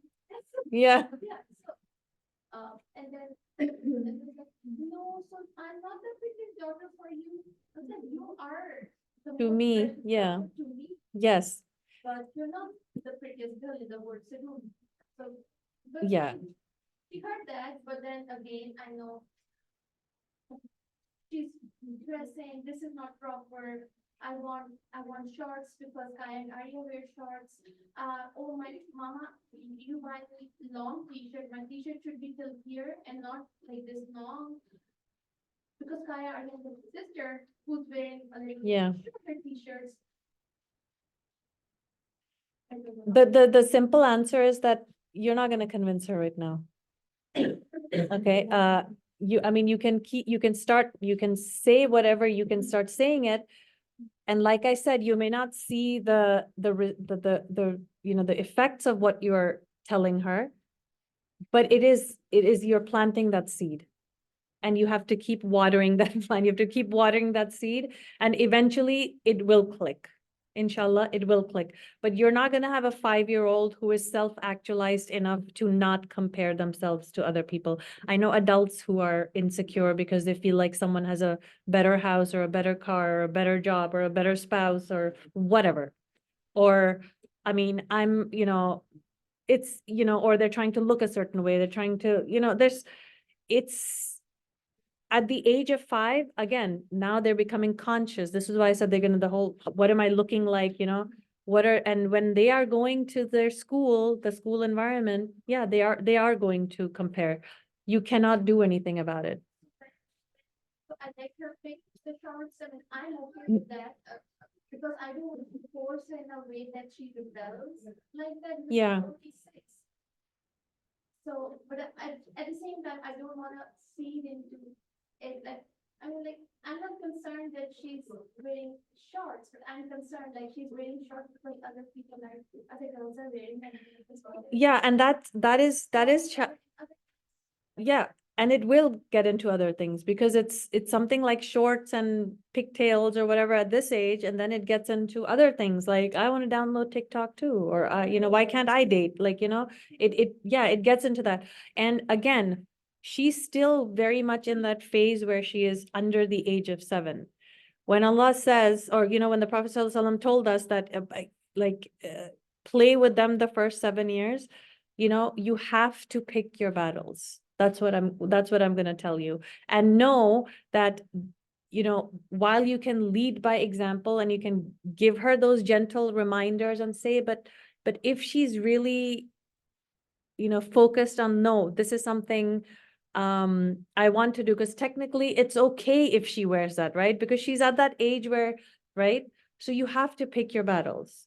And because yes, if everything is like, no, you can't do this, no, you can't do this, then yes, that's when children rebel. Because again, like nobody wants to be controlled and told everything that, so you have to save that so that when you're actually teaching them, once they get to that age of 7 and you start instilling in them that, no, we do it this way because Allah has made us differently.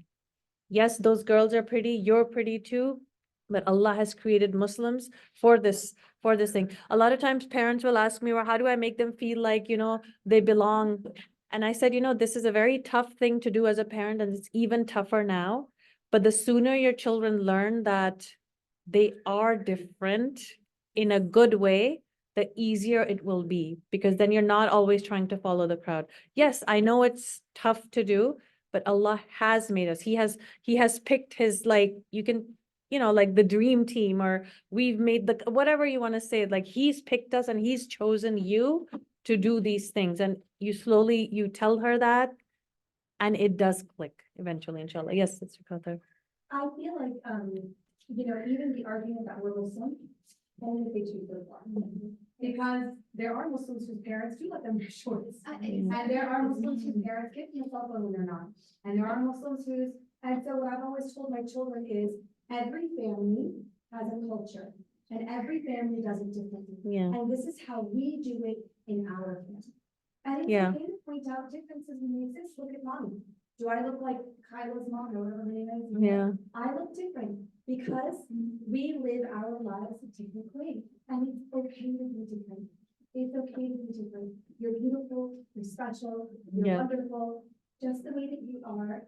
And sometimes I know we want to be alike, but it's okay to be special and different. And we do things in our family, we do things differently because, I had, a husband who has a secular family.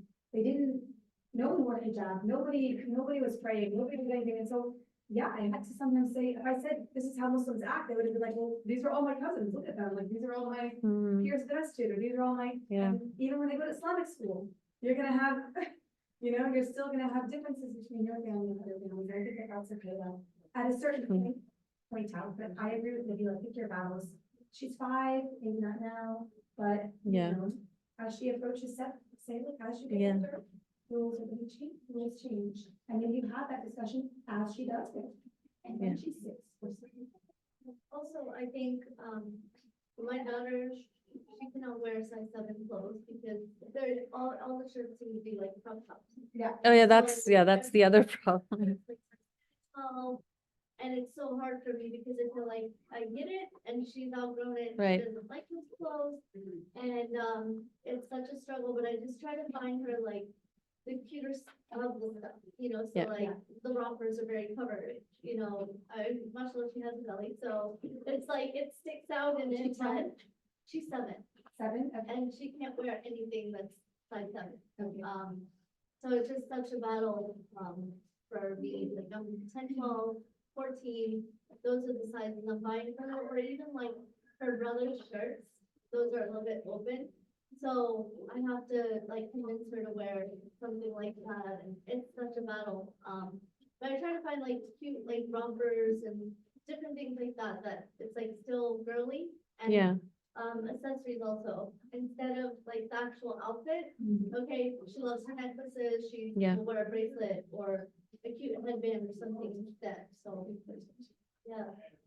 I don't have any daughters, but I have a niece who went through the short 13 years, but one of the biggest things that I needed for her, one was, as you said, like, she was, loves Hello Kitty. So she didn't care if it was long, if it had Hello Kitty.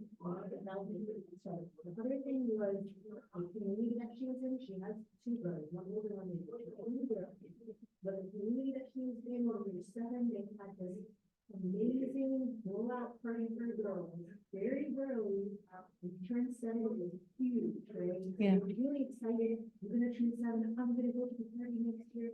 Same thing, we were having a huge blowout. This is our sparkling party. Yeah. The community wanted to really, which is what's that, and So, yeah. Rites of passage. No, I'm so glad you said that, because what we end up doing is you can't do this, you can't do this, you can't do that, but then what can they do, right? So we have to give them alternatives. Just to answer you, Aisha, alhamdulillah, there's a lot more options for for modest clothings, even for girls. So, if you do a search, not like, it's not just for on Muslim sites, even, Christian, there's modest people from, all religions. So yeah, we have to we can't just walk into a Target and just get something. It's not that easy.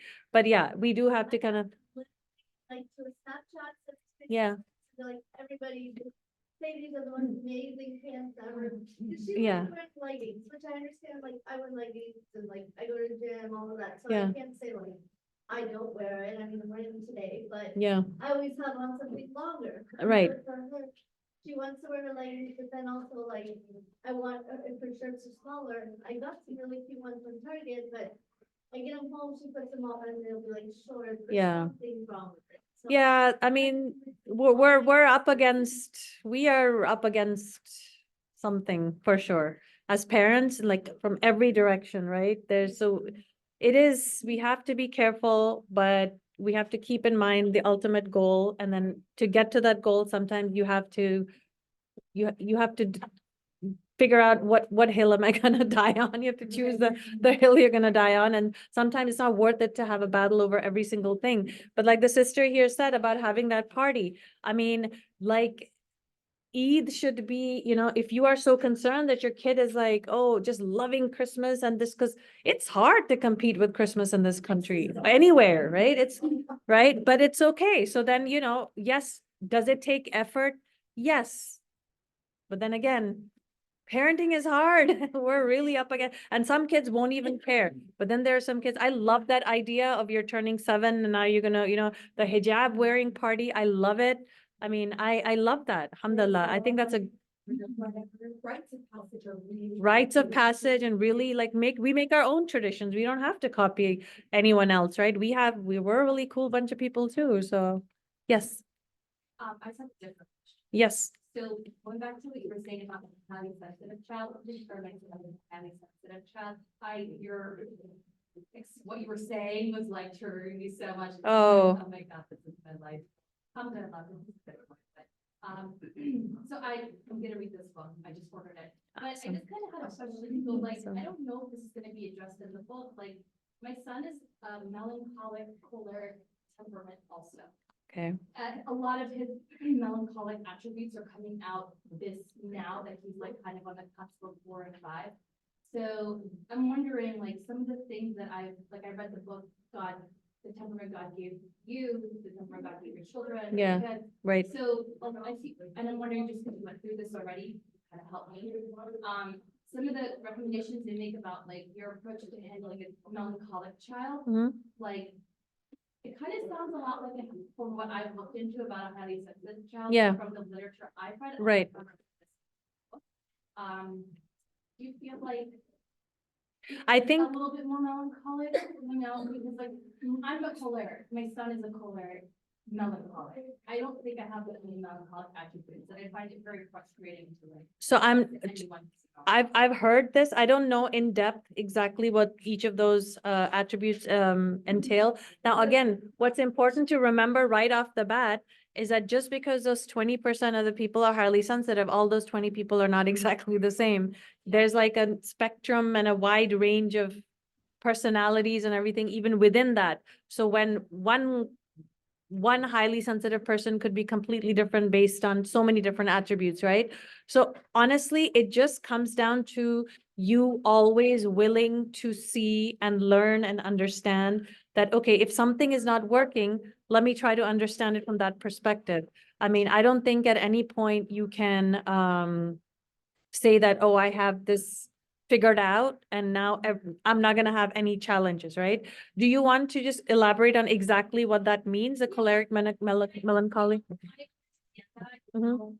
Been like this since like 18 months, and so I try my very best to meet him in the middle. What I can do, what he wants, and let's figure it out. I never just shut him down. I always say like, Yeah, but getting him to tell me what it is so hard. I think it's also an age thing. Yeah. You know, access to language and things like that.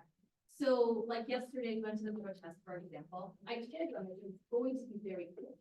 And Yeah. I told them, you want to get your hat, your skiing hat, your jacket, your gloves, everything. I brought a blanket, the double stroller, make sure they're both very comfortable. Lots of snacks. So Yeah. They would be, and I warned him, which is like a melancholic thing too, that they need pre-prepared. yeah, they do. Yeah. So I told him that, and then the whole time he's like chewing off my ear about how cold he is.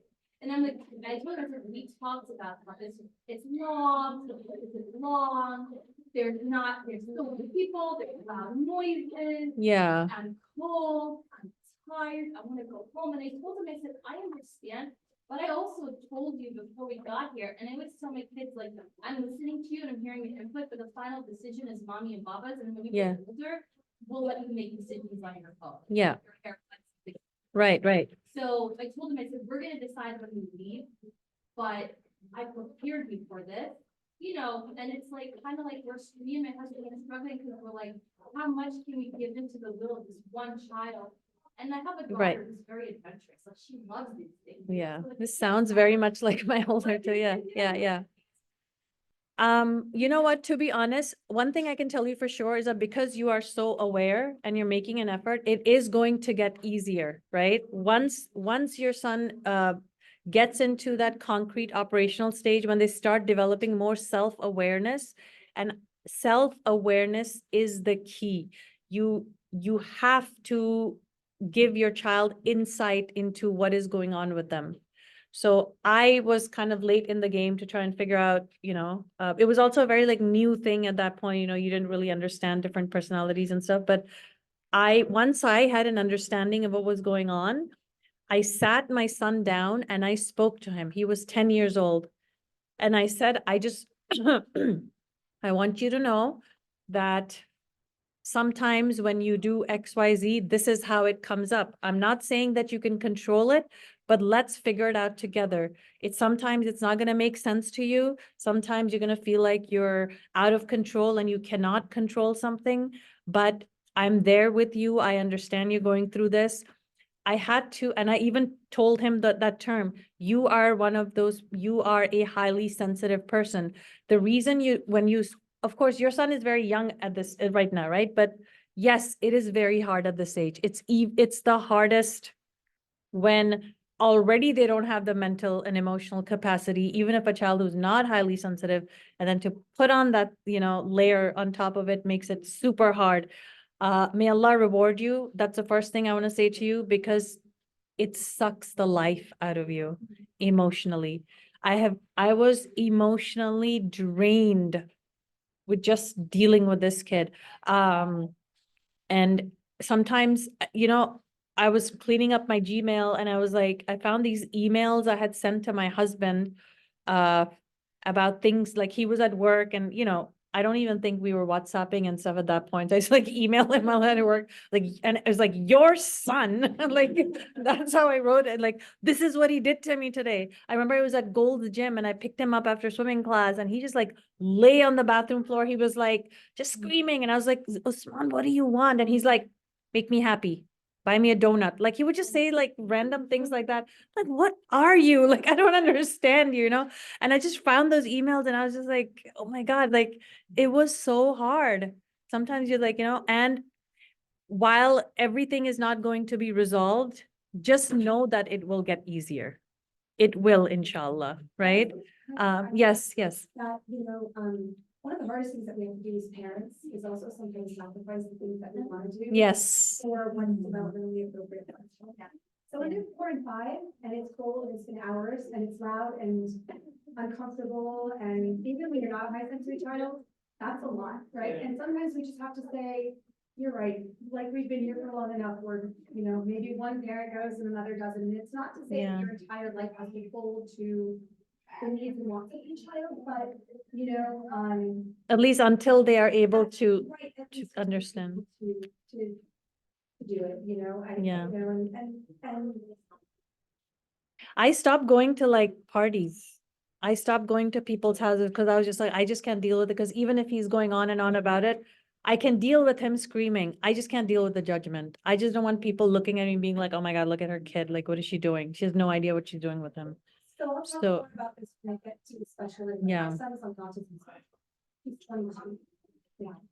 And much of what she's describing, he's a high sensitivity, high sensitivity child, temper tantrums for a really long time. Up until he was probably 9 or so, maybe 10. And then, he also had a severe language delay. So, yeah, I know exactly what you're talking about. I know about having to walk out of a person's house and stand outside while he's, melting down, or, having to leave a place early, or not being able to go to terapia, being able to Yeah. do all the things, right? So, but, I also, and that's hard, it's a hard sacrifice to make as a parent, but I always saw my role as a parent as helping to teach my child how to regulate himself so he could eat all the foods and see all the places and do all the things. And that just kind of meant a slow ramp up for that child in a way that I didn't have to necessarily do with the other two. Yeah. So I think that we also have to remember how frustrating it was to be a child ourselves. And to feel, I don't know if you remember this, but I distinctly remember this as a child, feeling like, why can't I control my own life? Why don't I get to make decisions? Yeah. I hated that.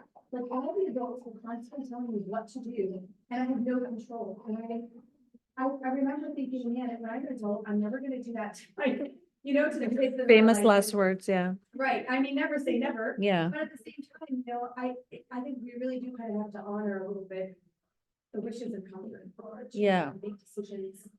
You know, And that's what we sign up for as parents, actually. there's No one this. tells us that, but guess what? You can't send them back to where they came from. No, there's even that comes to, no, but even for a child to think that it's, Sure. Yeah. yeah, there's this whole study on, it's called ego states. I mean, I could go on hours and hours, but I'm not gonna do that now because it's a very different, it's based on, Adlerian psychology, and it's like your parent ego state, adult child. I mean, we could do like a whole workshop just on that. I cover a little bit of that. You do? I Oh my did the God. first workshop. Oh, you So I did? talked about Okay. positive self- Also, Yeah. the parenting book, Positive Parenting in the Home, they cover that. Okay, perfect. So, go Yeah. Google it, the ego states, the parent, parent, adult and child.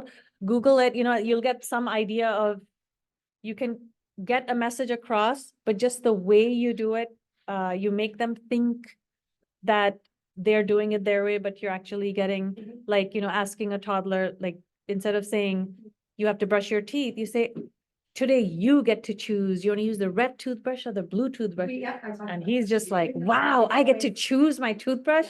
And it's a win-win because he got a choice and you got to brush your teeth, right? And then they get smart about it. So you have to be very creative. But yeah, absolutely. So I know that this, kind of went on, again, this is very hard to contain. I feel like in a small amount of time. Yes, brother. Walaikum assalam.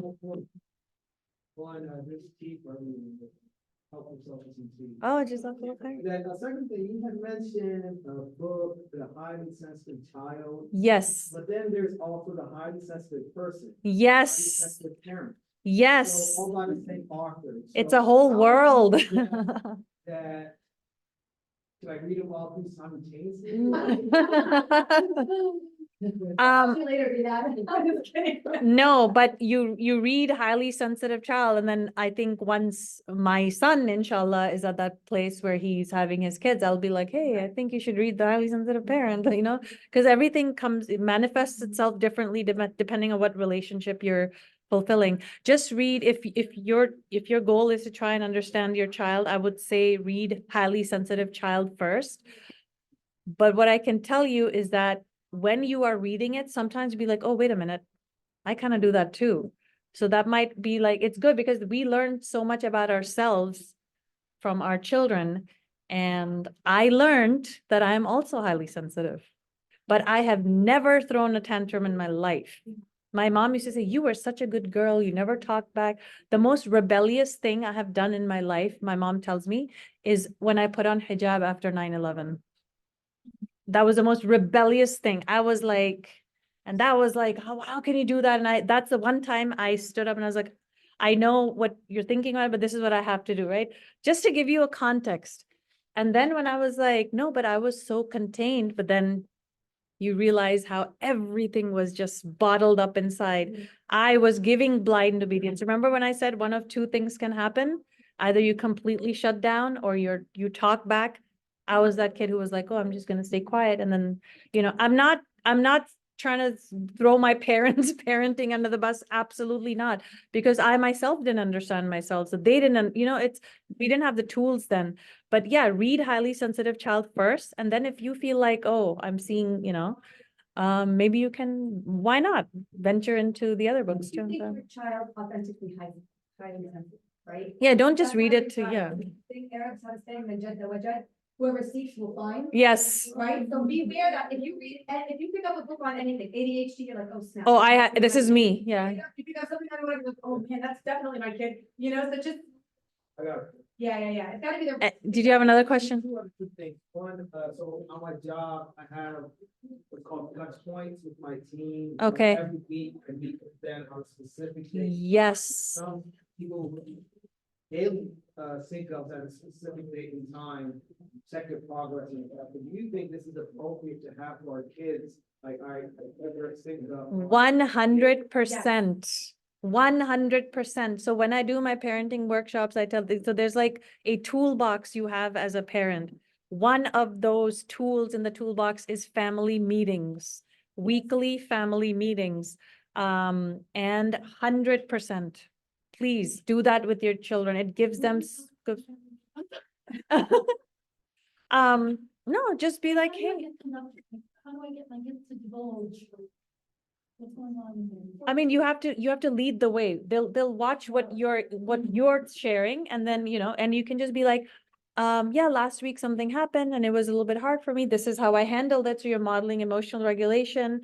Then you can say that you can ahead of time tell them, some people tell them like changes that are coming. Again, like the sister here was sharing. So everyone's on the same, so, because like, so we're getting our basement done and sometimes there was like banging and my 5-year-old was like, someone's in our house, what's going on? And I realized, oh, I didn't even tell him there's gonna be like dudes coming into our basement and then there's like this clanking and stuff going on. And he panicked for a second, but then he was okay because he was like, oh, okay, cool. But then I was like, oh, so that's something I would be like, oh, by the way, this is what's going to be happening.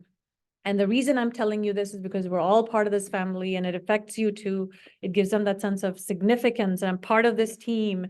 You divvy out family contributions. We never call them chores. We call them family contributions, right?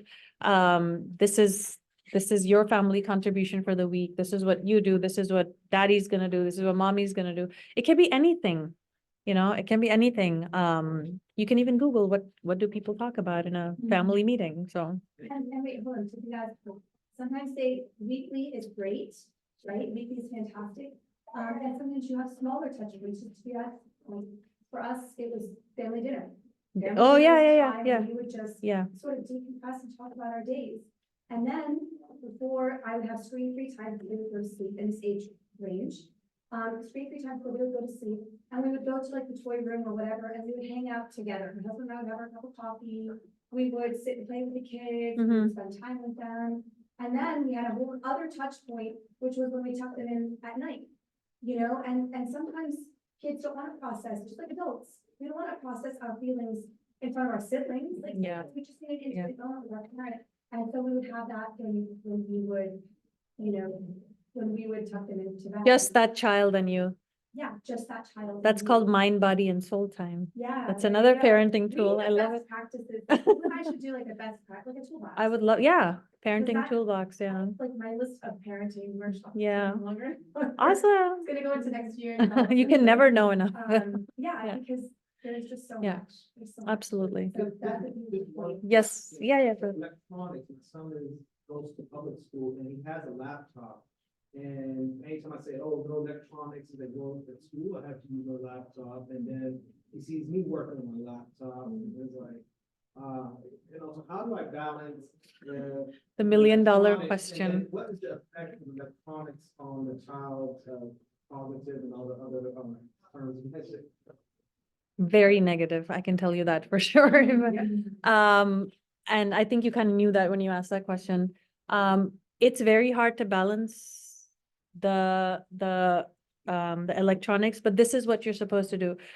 We have to make it very clear to our children that there's school and then there's home, because because then they're gonna be like, well, so-and-so's mom does this and my teacher does it this way. This is where Sister Kata was saying that this is our family, like this is what we do in our house. These are the rules, these are the boundaries, these are our rituals. This is kind of special just to our family. So, so you can say that at home, now the laptop that he brings home, if it's for schoolwork, because it is for schoolwork. I know in public school, kids watch like YouTube videos in the middle of class, and I don't know. I have no idea how they control that, which is why we don't have, we don't use laptops and personal devices in our school. But they don't. Sorry? They don't control it. No, they don't. I know they don't. And there's no way to. And you can't tell like a 7, 8, 9-year-old to be like, oh, make sure you don't. No, it's like right there, right? So you have to say that if they are only doing their schoolwork on it, then it's okay. But until pretty much high school, my kids were not allowed to use their devices in their rooms. That's It exactly has what- to be in a public space with the screen facing out. This was a rule for everyone. But we have to follow this too, though, because then they're gonna be like, well, how come blah, blah, blah, right? So out in the open, everything, because if you set up the environment in a way that doesn't, just reduces the fitna, then right off the bat, you're gonna just, like, it's all about supervision, right? I'm not saying you go and like go over their shoulders and, you watch their thing over their shoulders and you're sneaking up on them. Just make that rule, like when they're using especially for school laptop, it should not be charged in their room. It has to be charged outside, either on the kitchen table or in like a public place. So you know that when he's on that laptop, it's for school use only. Even their phones. Yeah. And this is where rites of passage come in. My children knew, like, you don't get this type of device until you hit the age of 10, right? Yeah. Like Game Boy or whatever. Yeah. You don't get a phone until you're 14. That's a rite of passage. You're No, actually- absolutely. 14th birthday, you get a cell phone, right? But it didn't happen before then, and even then, there was no television and even us as adults. We didn't charge our phones in our rooms, we didn't have TVs in our rooms, we didn't have computers in our rooms, everything had to be in a public space. And even when they were 14, our children knew they go into the office on the Mhm. charger at night. That's it. You wanted something to put you to sleep, go to work. And this is very, very important. One of the scariest statistics that I have ever heard in terms of children and screen use is that the average age, now there's a child in the room, so I don't want to say it, but the average age for a child to come upon certain websites that, is 8. By the age of 8, they've, because usually just 1 or 2 clicks away. Sometimes it's even younger. They may not understand it, but yeah.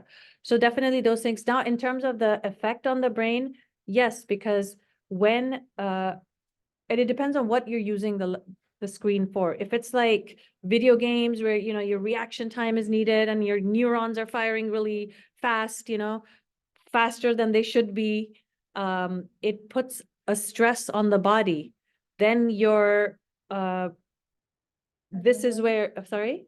Adrenaline. Yeah, your adrenaline. So kids start developing anxiety. It's like a dopamine hit because you're playing something and you feel amazing about it. And then it's like a sudden crash and this sudden up and down, like it's your dopamine level going up and down. Your neurons are firing. And those neurons, when they start firing faster than usual, it takes them a really long time to settle down. So there was a study done. They did a sleep study on kids who play video games that even when they were sleeping, they were hooked up to machines, but the brain activity was at the level of someone playing like a very intense, like those what do you call it? Like those sports, what are those called? Like those, the high stress, huh?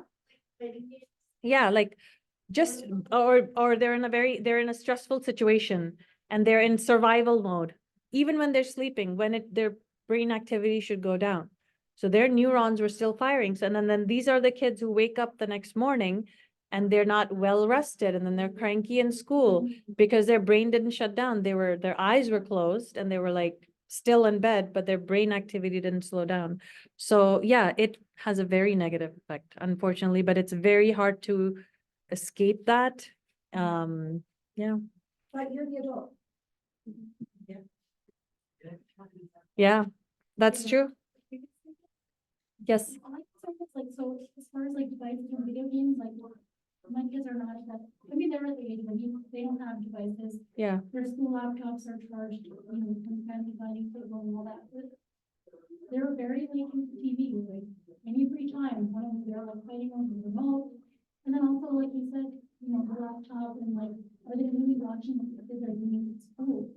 So like, my concern is they're getting all this exposure. Yeah, they are. They're like on TV, they're like Yeah. fighting on TV, like, you know, we like TV off now. Like, Yeah. they're constantly like, it's on their mind, like, I'm free now, I did my homework, I did my chore, I'm done practicing drawn, I'll watch TV. It's like every day. And then So, yeah, and again, this comes down to what battle you're gonna pick, because I would much rather have them be watching TV than be on a personal device. Because again, it's like a very public thing. It's not like, just But to, it's like the laptop at school, like they have like free time, they call it like my kids, you know, their like mascot is a robot, so they have like robot.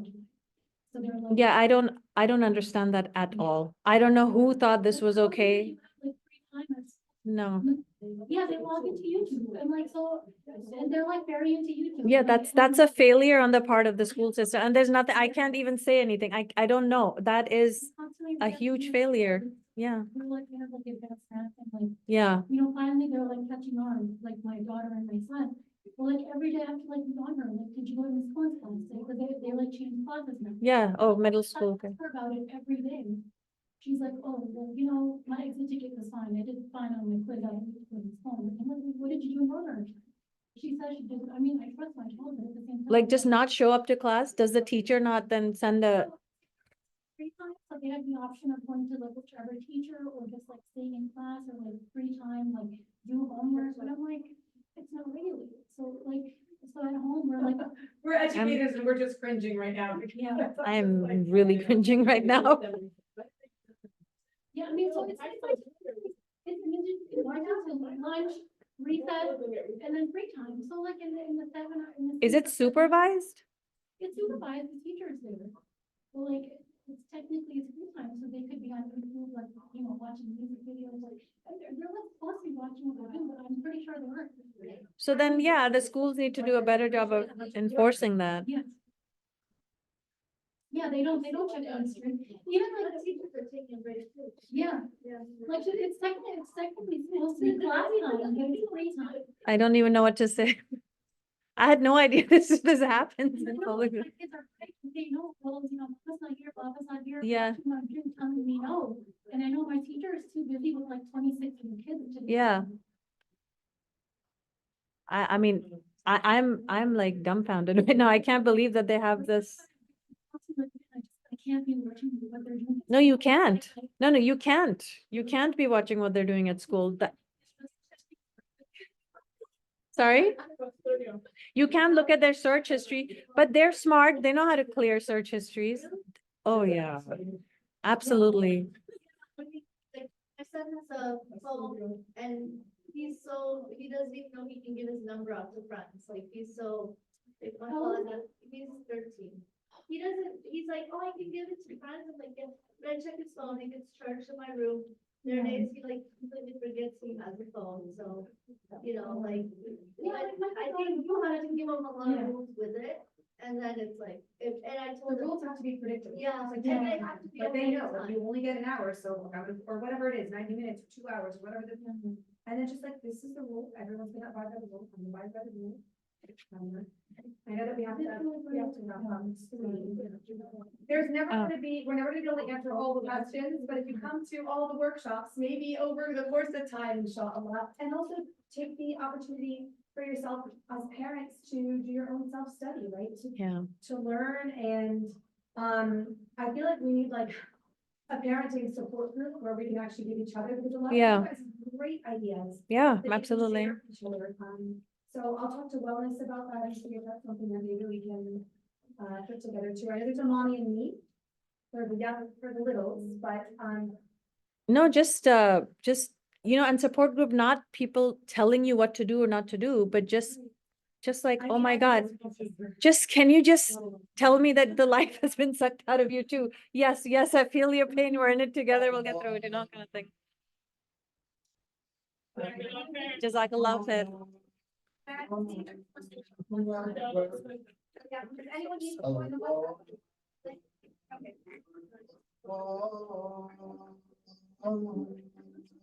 Okay.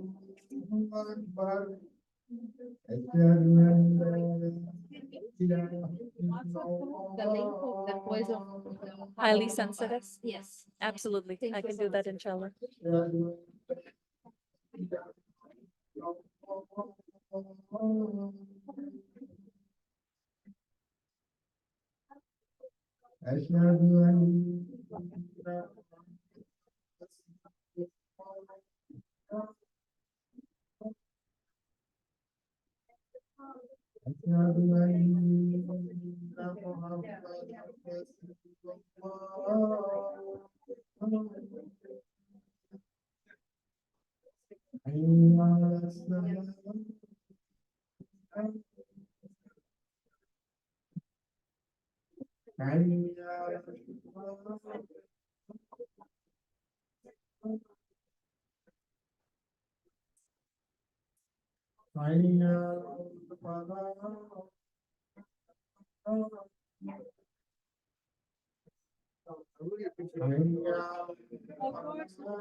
I don't have Instagram, but I'll figure it out. No, inshallah, absolutely. Yeah, Facebook. I do, but You don't- it hasn't really been updated, but I feel like maybe I I mean, should. that's the web, you have a website, right? Bubbles Filter? Bubblescoaching.com. Yeah, I'm gonna be redoing it. I found out I have a really platform somewhere. So I'm gonna shut it down and do it on another platform. But you can go take a look. It has my contacts. Okay, all right, great. And then also, partnering with Sister Culture, but I'm involved at Sully, and we've organized ice cream social every month. And then what we're trying to do, probably either during ice cream social or during like now how we did it during Sunday school time, which I thought was great. Yeah. Parents to benefit. Yeah. Like all the kids are having ice cream and listening to story time. Parents can learn and something like this. So I'll coordinate with